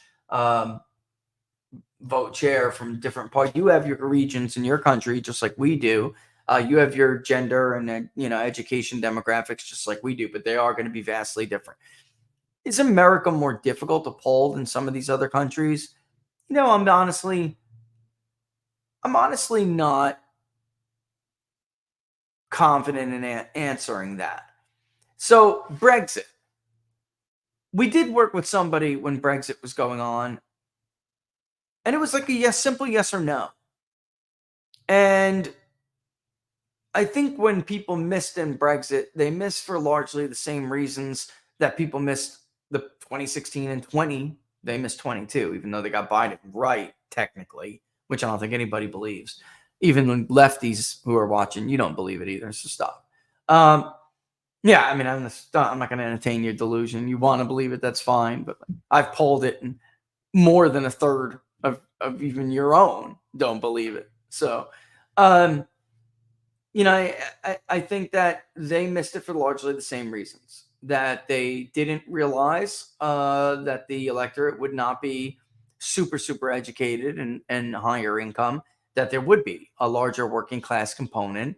And when you really look at Brexit, it's funny because there's something a little bit different that happened there. They thought traditional labor areas that the Tories had taken, even though they're going to lose a lot, because they're like the Republican Party, the Tories. They are not as bad, but they're like that. They will take the greatest opportunity and destroy it, like David Cameron did. Trying to resist Brexit, David Cameron destroyed his entire prime minister tenure. And then he could have been one of the great prime ministers. He really could have. He had it all at his beck and call, and he destroyed it. And then, of course, they put somebody in place that she was such a joke. I mean, such a joke. And then you ended up with fat, disgusting Boris Johnson, who once upon a time was someone who the working class looked up to. And then even though he was a conservative, he was still super popular in London. At the end of the day, he chose the tea and crumpet crowd over the people who made him who he was and where he came from. So he screwed up, and now he's a bum. So, I think what happened is they looked at some of those, especially in central and northern England, some of those traditional labor areas. And because those working class people don't like to poll as much, they were getting a little bit skewed of an educated sample, and they didn't challenge it because those were traditional labor areas. They didn't really see the realignment because, that's an artifact of the poll, part of that response bias, but there was nothing in their own mind that was a red flag for them. And they said, maybe we're wrong here about, these ridings are more working class. Maybe they will vote for Brexit. Maybe they will. Maybe we're reaching too many educated people. Let's take a deep dive let's nest some variables and see what we got. They didn't do any of that. So, and somebody we had worked with, we looked at and he got a little closer. But at the end of the day, you could see it clear as day. when you did nest those. You're like, oh my God, parts of London that are uneducated, that were more pro EU, were making up too much of the sample when you can look around the rest of the country in some of these areas that were traditional labor areas where they were too educated.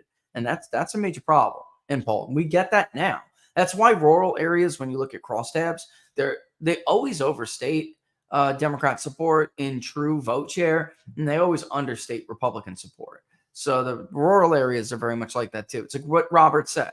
Nate Cohen called the only Democrat public librarian in Greene County, and he really thinks that Joe Biden's going to take Greene County back. It's crazy. Shaker Silver.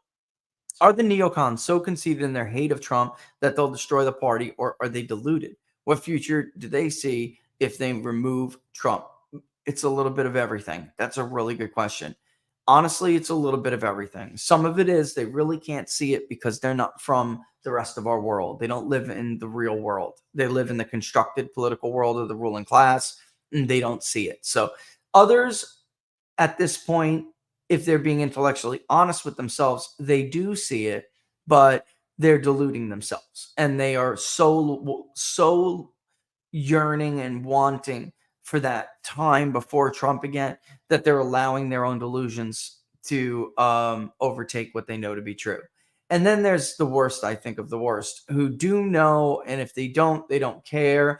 The bottom line is, as long as they still have a seat at the table, they don't care if it's rubble. It's like Jack and I were talking about. What day was I on, Jack, Laura? It's like what Poso and I were talking about. These people, because he was saying, I'm not sure if they're willing to imprison him yet or not. And I say they are, because they don't care what they destroy. As long as they would rather rule in hell than serve in heaven. They would rather destroy the country, the great republic that it once was, as long as they could rule over the rubble. And these losers, they don't care as long as as long as the administrative state, it was Wednesday, thank you. As long as the administrative state, pushes the crumbs off the table while they eat off the floor by their feet, they're happy. They're disgusting. It's sad. They're disgusting, but that's who they are. They might as well just, again, eventually Republicans should have been out of this identity crisis already, and they're not. And look, they sabotaged their own people in 2022 just to prevent a resolution to that identity crisis. Had all of Trump's gubernatorial candidates either won or put on one hell of a fight, had all of his, hand-picked congressmen and women won all up and down across the board, his senators won up and down across the board, rather than the underperformance, then that question would have been settled. And believe me, if Blake Masters was in the Senate with J.D. Vance, there would be a lot more talk about defunding Jack Smith. If John Gibbs and Joe Kent were in the House, and there'd be a lot less with Jim Jordan and others, there'd be a lot more talk about defunding Jack Smith and going after these people. If there was a David Giglio representing California 13 right now, instead of a John Duarte, they wouldn't be getting away with all of this. But that wing that you're asking about, they were totally okay with sabotaging all of those people, even losing, so long as it meant they still had that seat at the table. Crumbs. And that's what they are. Crumbs. Can Congress stop this craziness with the DOJ? Absolutely they can. Don't they write and approve the laws? Time to remove some, if so. Look at Flower Girl. Look at how effective Adam Schiff, with a tiny majority, was at grinding the wheels of the Trump administration to a halt. And they knew they weren't going to get these convictions in the Senate. That was never the point. The point was to lay it out for all to see. Even if it was a lie, and it was. And Adam Schiff would literally fabricate stuff, including transcripts, and just lie about it. But he knew the media would be rolling the tape. He didn't care what was said afterwards. The public was going to see the material that he wanted them to see. And if he didn't want them to see it, what'd he do? Closed session. They refused to take votes. They held everything hostage. They used cloture after cloture after cloture. They used all these procedures. They did what was necessary without fear to accomplish their goal. Republicans can turn this whole government sideways right now if they wanted to. They already funded Jack Smith. In truth, let's take my buddy Steve Cortez, for example. He said he was going to support Kevin McCarthy. I want you to hear it from me, buddy. But my line in the sand is immigration. If we don't use that debt ceiling fight, reconciliation, whatever it may be, to stop the flow of immigration by making Biden fund the remainder of the wall, then I'm out. And Kevin McCarthy gave me his word that that would be the case.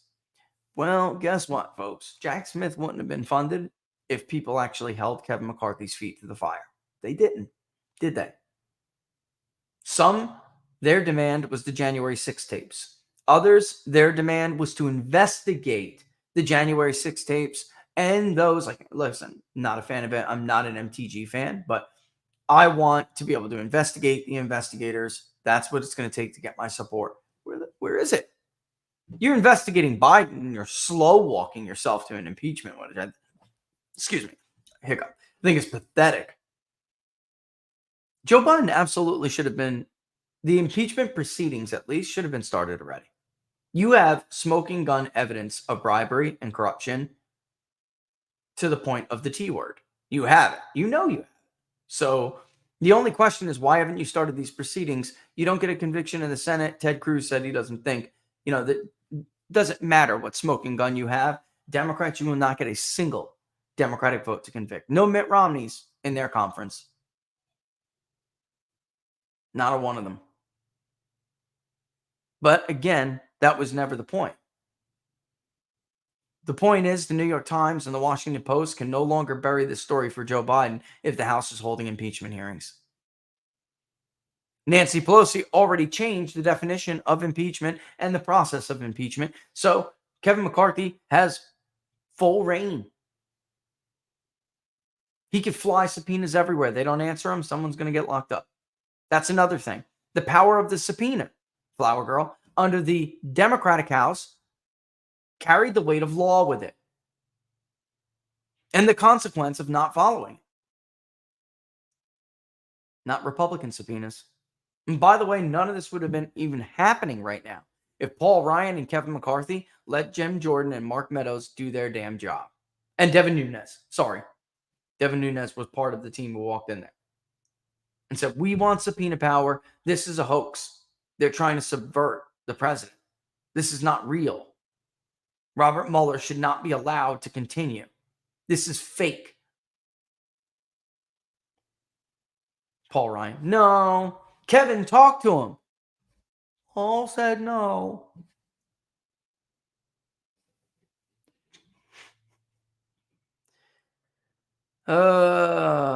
Is there an issue on constitutional rights? Trump should win that by a mile. There isn't, but he was ahead by,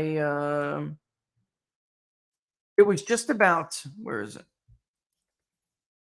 And I want to make sure I got the right one here. August 5th and 6th.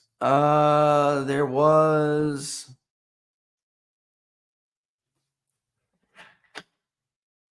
election integrity and voter fraud. There was nothing specifically about constitutional rights. And on election and voter fraud, Trump was actually ahead by like 15 points. It's pretty surprising considering the way it's worded. We get a lot of Democrats. They'll choose that as well. And when we ask, who do you trust? It'll be close in most of our polling, not because voters trust Democrats on election integrity. It's because Democrats are overwhelmingly choosing their person because they're thinking about in a different way. Voter suppression, right? Risk to democracy. But no, there's not. That's a good one, though, Caledonia. That's a good one. But because, on the law and order stuff, it's clearly preference for Trump. Government spending's preference for Trump, taxation's preference for Trump, the economy's preference. Like Democrats, Biden only has an edge on like typical Democrat stuff: abortion, the environment, healthcare. On all the other bigger issues, it's Trump, except for transportation and infrastructure. But again, that's the identity crisis for you. Had Trump passed the infrastructure bill, which dealt with transportation, which was why, like, supported by 3/4 of the American public, maybe Republicans would have gotten this. It's not a stigma. Maybe they would have been seen as the party of the working infrastructure man, and woman, But I already. DJS says, can you ask your husband in the upcoming national poll? You have a question that asks whether or not people will still vote for Trump if he's convicted, which he will be in DC. Yeah, he will be. We've seen other polls do that already, and I'm not sure they're doing it's even the right time with the right value, because in order to do that and then truly not be biased against Trump, and that's really what those surveys are doing. Presidential elections are A/B tests. So you will get more out of this. Which is more serious of an allegation? Joe Biden allegedly taking millions of dollars from China, Romania, Bulgaria, who the hell knows, Ukraine, a lot of the things that he's accused of, or the indictment alleging that Donald Trump, believed the election was stolen. Or you'd have to word it the way the indictment actually is, or over January 6th. You could just say the indictment over January 6th. That would be the better way to answer that question, because I'm telling you, you'll get people who will say they're not going to vote for him, but they will, because it's going to be him versus Joe Biden, who is so it's like people are going to have to choose whether they want to vote between two people who are viewed as crooks. Only one is only being charged because the other one's in power.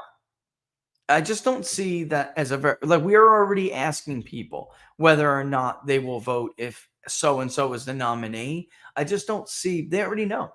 I mean, the way we're asking it now is the more accurate reflection of who will actually vote or not vote, depending on the nominee, because you're not leading them.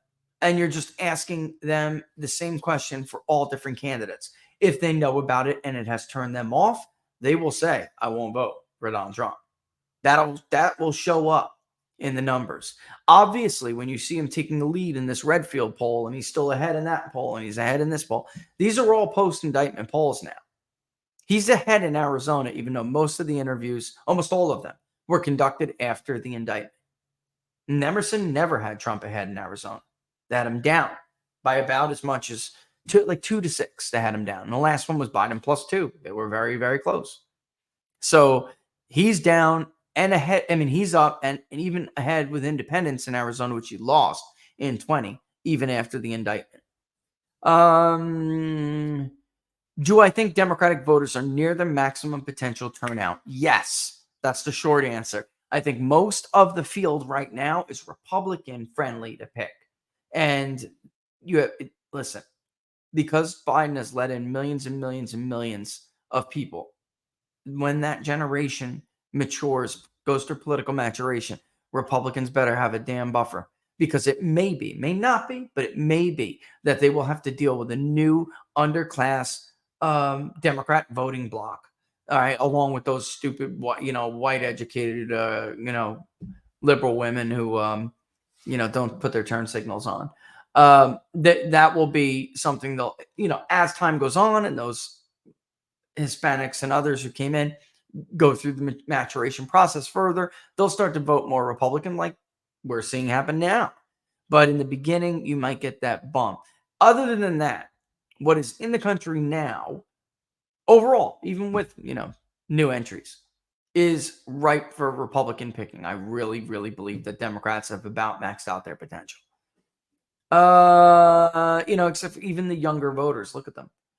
It's like this, the Generation X's and millennials, the ones who are not financially doing well, especially men, are turning against Democrats bad. The problem Republicans have is they're not just ready to vote for any Republican. We can see it very clearly in the poll. They will vote for Trump. They will not vote for any of these other Republicans. And I actually think that's why Vivek is doing a little bit better against Biden than DeSantis, because I could see like millennials like Vivek, but not ever vote for Ron DeSantis. And, if you don't understand, then definitely not a millennial or a Generation Xer. Scott Pressler single-handedly going to end Rona's career. You know what? Somebody should have ended that career a long time ago. I can't believe they're trying. And I understand that Trump endorsed the effort because he is right, trying to give his voice to the get out the vote effort. But it's not a centralized effort for Democrats. Individual groups do it, and there's a reason for it. And I find it funny that Rona, who is supposed to be the conservative, is trying to centralize something. When Democrats or opponents who are government-centered ideologically, that's their party. They're not being centralized. I find it ironic. Is there any way you or someone can do clips of important points like the one you just made about beating the cheat so we can post? You know what? And Laura and I both know that we need more shorts. It's just that both of us are incredibly busy. And I did have one employee who was supposed to do that. And I don't know what happened. He just got distracted every damn show and he wasn't really getting it.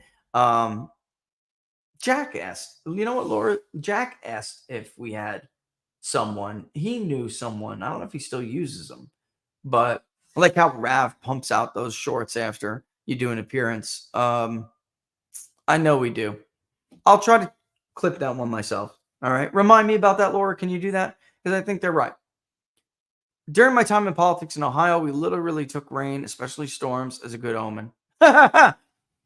Many potential unregistered voters exist in Wisconsin, Minnesota, Pennsylvania, New Hampshire, Maine, Nevada, Arizona, and Georgia. Absolutely. Jonathan, Wisconsin, Minnesota, Pennsylvania, and Michigan are like, there's some things I just don't want to say publicly. But man, oh man, there's like a few things that you could cross.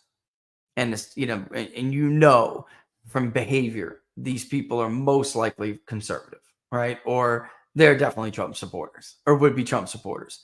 And how many are not registered or how many just don't vote anymore? It's massive. And again, immediately should separate those two groups and find out, okay, so field and stream crowd A, who are registered but don't vote and aren't active anymore. Let's get them active. Let's put them on the permanent absentee ballot list, and let's make it easy as possible for them to vote. And oh, by the way, they're on the list to follow up and nudge to make sure they get it in. But we're going to make sure it's easy, and they're going to get that ballot request right away automatically. The other ones go and get registered. And there's different points of contact. And again, I'm not going to say this publicly, but my God, that's what Ron DeSantis is talking about. $100 million on a walking campaign. He's losing his shirt right now. Think about all that money that could have been spent on a walking campaign to get people to register to vote. I think it's so tragic. It's a friggin' Greek tragedy. I really do. Just Laura, I'm just gonna throw this up here though, although I'm not gonna do it. If you could be a call for me and just throw it up on the throw up the thing on the screen for everybody, but I'm gonna continue to answer questions. All right. Do we have any updates? Oh, it's a good question. Jim on YouTube. On Trump strengthen the Northeast. Is it a Zeldin, New York margin possible? I know a lot of people would say no. And if you guys have been with me and you were with me through 2022, I told you to be careful about New York. I didn't totally believe it. It did look close, but I did not believe it. I'll tell you what, Jim, it could be good and a bad thing. Good thing because, my God, look at how you're doing in the Northeast, and that's certainly going to help down ballot. Bad thing is that you could be doing better in the Northeast like some Republicans did in 22, but not good enough in the Midwest or the Sun Belt or the Southwest in order to get enough electoral college votes. So you could be doing better than expected in the popular vote, but because you're doing better in urban areas that aren't totally competitive. Like if he was to shrink to Zeldin's margin, you can rest assured it's already a tied popular vote. And then if he's doing better in other places, that'll put him over. He'll be like a Trump +2 or Trump +4, and then he's obviously going to win. I'm starting to wonder because I'm seeing how much better he's doing in the Northeast. The thing is, right now, like in our last poll, I can't see in everyone else's polling. But in our last poll, when I look, it's largely due to New York and Pennsylvania. All right. And he is doing in Maine, but Maine is so much smaller that it's not having that impact on the overall margin that Pennsylvania and New York are having. Because in our polling, Pennsylvania is the Northeast still. It is the Mid-Atlantic, really. The Rust Belt is obviously it's in the Rust Belt, but it's not our Midwest. And I could put that up for you guys to see later, but it's in the methodology statement, the regional definitions. Please get Michigan GOP chairwoman Christina Caramo on your show. She is awesome. You know what, Laura? Mark it down. I'll invite her on. Thoughts on Jay Valentine's fractional voter roll cleaning initiatives? I honestly don't know enough about it. If you send us a link right now, Laura will grab it. We'll take a look at it. I'm not sure. There's a lot of people doing a lot of things. Glenn Greenwald was talking about the political persecution of Imran Khan in Pakistan. It's a case study of what the Biden gang wishes or wants to try to do with Trump. I heard some of that. That's a nice little shout out to Glenn. He does great work. I heard a clip of that from System Update or something it's called, right? That's the name of his show, Something Update or System Update or something like that. I think I know what you're talking about. I just was scanning on YouTube and I'm like, ooh, check this out. If Biden and Trump both are taken off the ballot, what happens? It depends who replaces them both. I think Newsom wipes the floor with Ron DeSantis. Sorry. I think he crushes him. I do. He's going to come across. It's going to be a different kind of electoral college win. I think that DeSantis probably beats Kamala. I do. But I don't think Kamala would be the girl. I think that everyone knows she's unlikable. And, you know, she got that nasty woman syndrome. And her favorabilities are horrible. Where do we go to donate? You talking about the public polling project, Lynn? Where is Lynn from, Laura? Where's she on? I'll put the link to the public polling project, and it's in the description right now, but I'll put it into the thing for Laura, and she'll pass it around to everybody, okay? Because I'm getting pressed.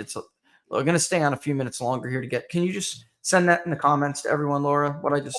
Of course. They want to know where to put their money, where it would best help us to do polling. Us personally, the public polling project, and then of course, you know, sign up for locals. We've been putting some of the locals' money toward it, but I would rather not do that. I would rather just hit the targets on the public polling project. And then, of course, you know, what most people do if they can is sign up to locals or sign up to YouTube. And of course, we prefer locals without a doubt. Getter, by the way, I shouldn't probably do this yet, but soon you will be able to watch like some of our pay-per-view stuff on Getter. They are having this thing that is not for everyone yet, but we have it. And we're going to start streaming from Getter through that as well. But I still would rather everyone just go to locals. And if you want to help with the public polling project, give what you can and share to others you think may want to as well.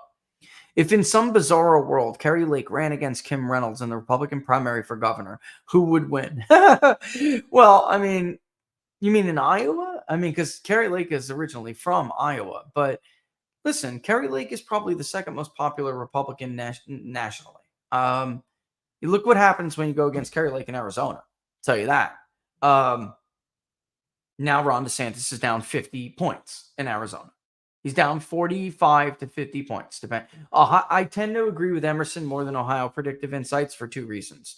I know Ohio Predictive, Mike Noble, that's his own home state. However, he's had some misses, some pretty big ones. All right. Like, I don't think we've ever had an 18-point miss or something like that. But we've had some. We overstated Kari's support in the primary. But again, that's because of what they did to her. But Emerson's sample is bigger. At the bottom line for me, Emerson has a bigger sample, and both of them show that the Hispanic vote in the Republican primary is about to become historic this year in Arizona. And Trump is literally winning 70+%, 74 in Emerson. And I think in Ohio Predictive, it was like 80 or 85, some ridiculous number. So I always look at that, and whoever's the biggest sample, I think what it comes down to is that he didn't probably speak to enough Hispanics like Emerson did, like Spencer did at Emerson College. So that's why Trump's lead is a little bigger in the Emerson poll in Arizona. Either way, it's a freaking blowout. And look at that strategy to attack Kari Lake. It hurt bad. Trump went from being up, solidly in Arizona to being an overwhelming favorite. 50 points. Folks, people don't take leads like this. I honestly, Jonathan Stein, our Trump's lawyer, is going to do anything. I haven't seen any offensive motion practice. I'll tell you what, I'm with you on that 100%, man. I am. And I'm not a lawyer, but all the lawyers I talk to are like, what the hell is he doing? What are they doing? I know it. Can you ask Rich whatever happened to that Garrett reporter guy from Arizona that kept trying to argue with Rich? He's still out there. Then the court session with Lake embarrassed him. Yeah, he's still out there. You're talking about Garrett Archer? Yeah, he's a data guru in Arizona. We always had a decent relationship. We always did. But there comes a point for me, I see something I don't like. There is no reason for him to have the access that he has with Republicans and Democrats in that state. It's beyond even what the media is privy to, and that tells me something. He's their gatekeeper. Whatever bullshit they pull, whatever scam they run, they're going to use him as some exclusive access guy to make an excuse about why something isn't done correctly or why something that doesn't look legit is not on the up and up. And I frankly can't take it anymore. So when I know what I see when I see it, all right, and he's made one excuse after the other. The bottom line is I have conducted exit polls for years. I have never seen what I saw in Arizona. And if you think that's just a coincidence that all of a sudden, all of the machines go down in the areas where Kari Lake's margins are exceeding what she needs to overtake that lead. 40 minutes of voting more in Maricopa County would have been the end of Katie Hobbs. And yet the judge didn't extend it. The whole thing reeked. Come on. If you couldn't, that was the worst case of voter suppression I have ever seen in my life. That rivaled the Jim Crow era. That rivaled the horrible efforts to keep blacks from voting at polls in the South. That was one of the biggest violation of civil rights and constitutional rights I have ever witnessed. How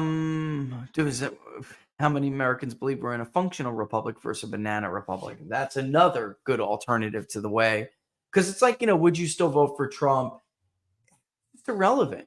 I mean, you could do damage to Biden too and say, Biden took $50 million from the Chinese or whatever the number is now. We always research before we make questions to make sure we're right. But would you vote for Biden now that you know that? I mean, I could get 50% to say they never vote for Biden too. I don't like the wording of those questions. I don't think they're legit. The bottom line is where the voter stands. If they think it's a banana republic, there will be voters who say, no, this is a banana republic. But also Trump must have done something wrong. I don't know if I'd vote for him. There will be those statistics. That's the way it works. However, when all is said and done, that voter will still vote for Trump. So it's just very misleading. And I saw Reuters do this in 2016. They had a poll that said a quarter of Republicans in Florida would not vote for Donald Trump because of the Billy Bush tape. A quarter of them. And, that they would vote for Hillary Clinton. Obviously, Trump carried Florida. He lost like 5% of the Republican base. I mean, it was ridiculous polls that were coming out. When his impeachment was going on, impeachment 1.0, they were showing polls that said like upwards of 35% of Republicans, or half at one point, I think, would not vote to reelect Donald Trump. Yet, look, he lost like 7% of the Republican base. And as of right now, in the New York Times poll, Biden is losing more Democrats to Trump than Trump is losing Republicans to Biden. And by the way, our poll finds the same. So, and again, with the New York Times poll, I went in and looked at it. He's doing this. And I know he did well in 22, and he did. But when it comes to national polling in the Rust Belt in Florida, he sucks. All right. And the bottom line, man, those independents are too moderate. Independent. Look at your independent ideology. For crying out loud. I've been telling him this since he blew Gillum. Oops. I didn't mean it like that. After now we found out what we found out about Mr. Andrew, that may be not the appropriate or correct wording to use. But you knew what I mean. It was like Gillum plus 10 or some ridiculousness under certain scenarios. But I think his overall was Gillum plus 6. And then he had Biden up by 6 too. He had Hillary Clinton up by 4 or 6. I mean, guy can't pull Florida to save his life. And it's because he doesn't know how to, well, let him keep following it. Love the content. How can I give more without YouTube? Don't give to YouTube, Adam. Thanks for the tip. Give because they're going to take 30%. If you want to support us, go to the public polling project link that Laura put in everybody's chat, and that's the best way. And thank you. And I appreciate that super chat. Yeah, I love, appreciate all the super chats, but the Rumble rants we'll get more of if you want to give rants or something like that. But again, I would rather forgo all of that, and you guys just go to the public polling project and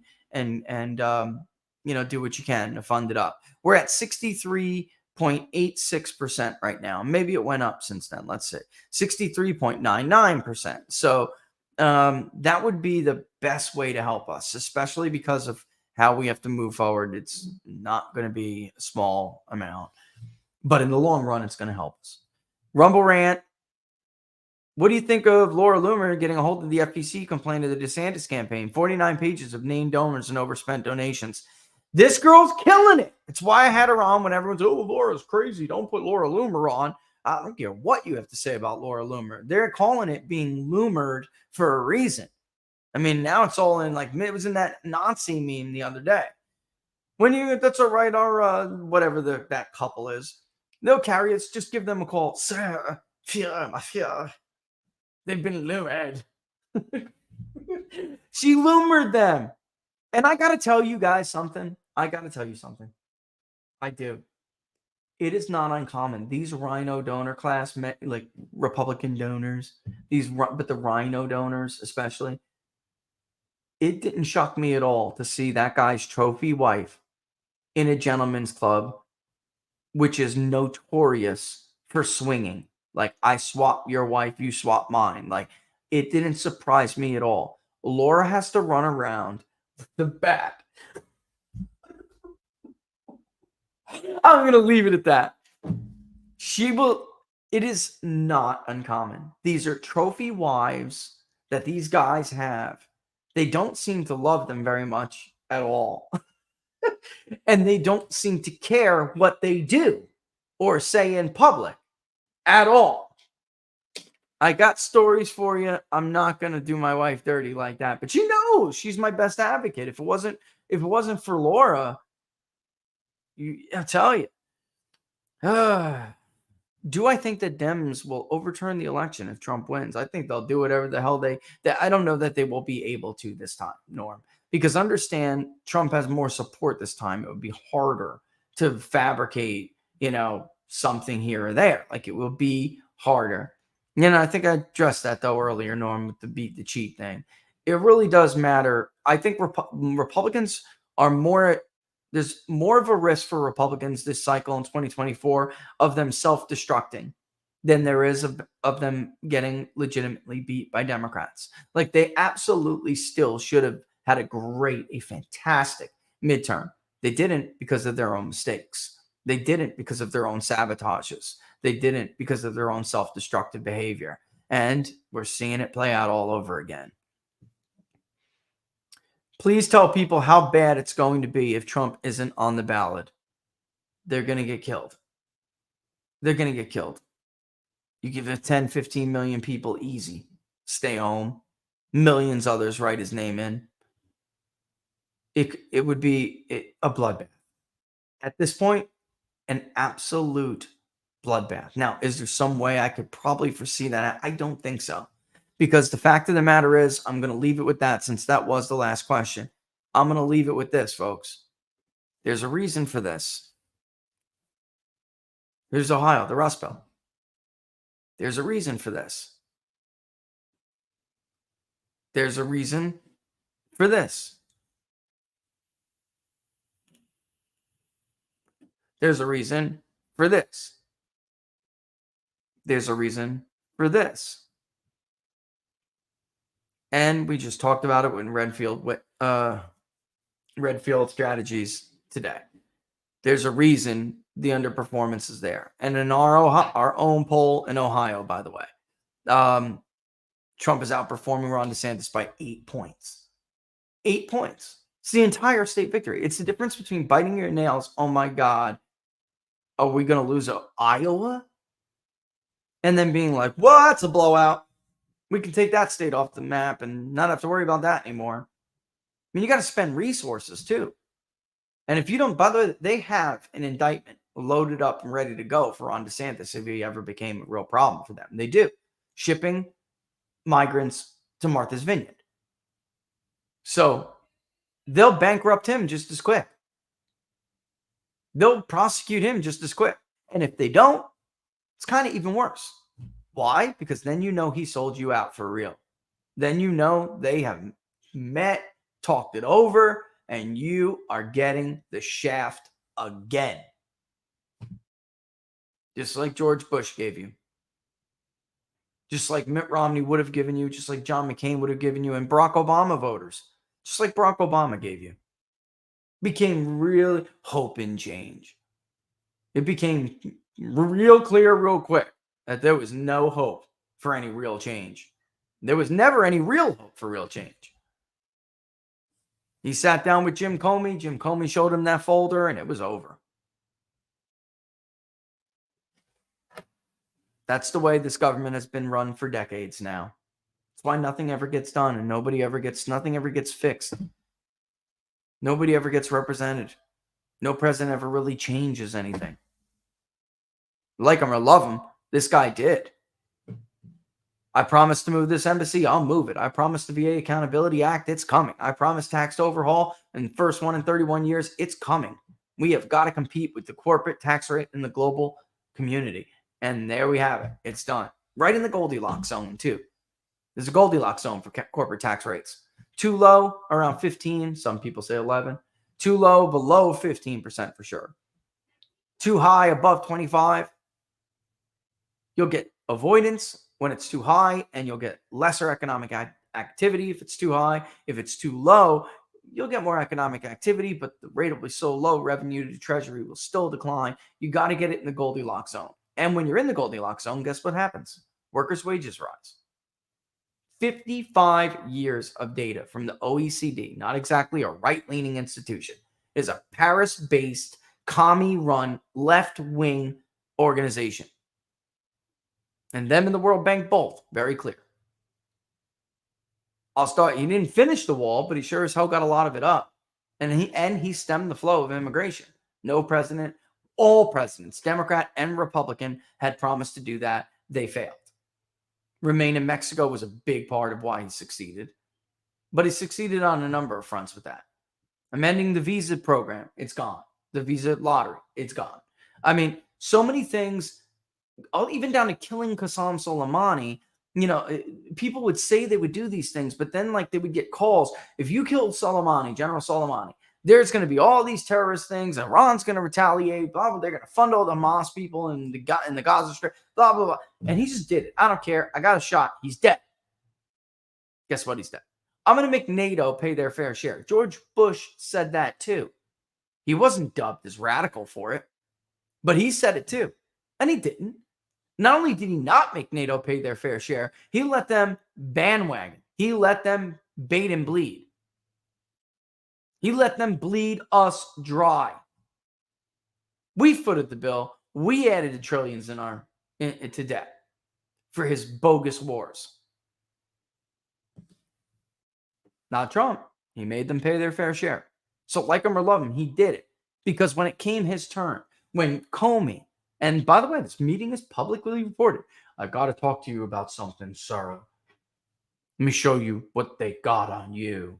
That's an effort. That was an effort to intimidate Donald Trump, like the FBI director since Hoover has done to every president. Only this time he opened the dossier and Trump went, so what? Next thing you know, Schumer goes on a Sunday show. What do you think he was talking about there? It's not smart to go against the intel community and play ball. It's not smart not to play ball with them. They can F you every way, every way to whatever. Twice on Sunday, whatever stupid thing he said.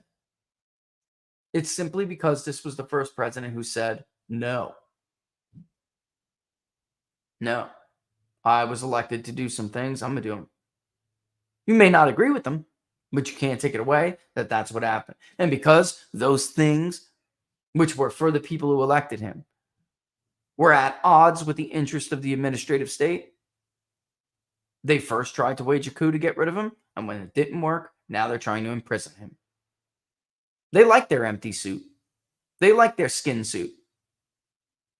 They like their diaper shitting skin suit that does nothing to challenge them. They love it.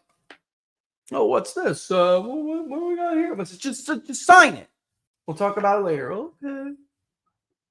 Somebody get me another Depends. I wet this one. I got myself all dirty. Later. That's my cue. Don't forget, locals. Get on the locals. Sign up for locals. Join peoplefunded.locals.com today. Also, Public Forum Project link is in the description. Thanks for watching Inside the Numbers, folks. Deuces. See you on Monday. Book Club Sunday. Madison's response to Henry. Later.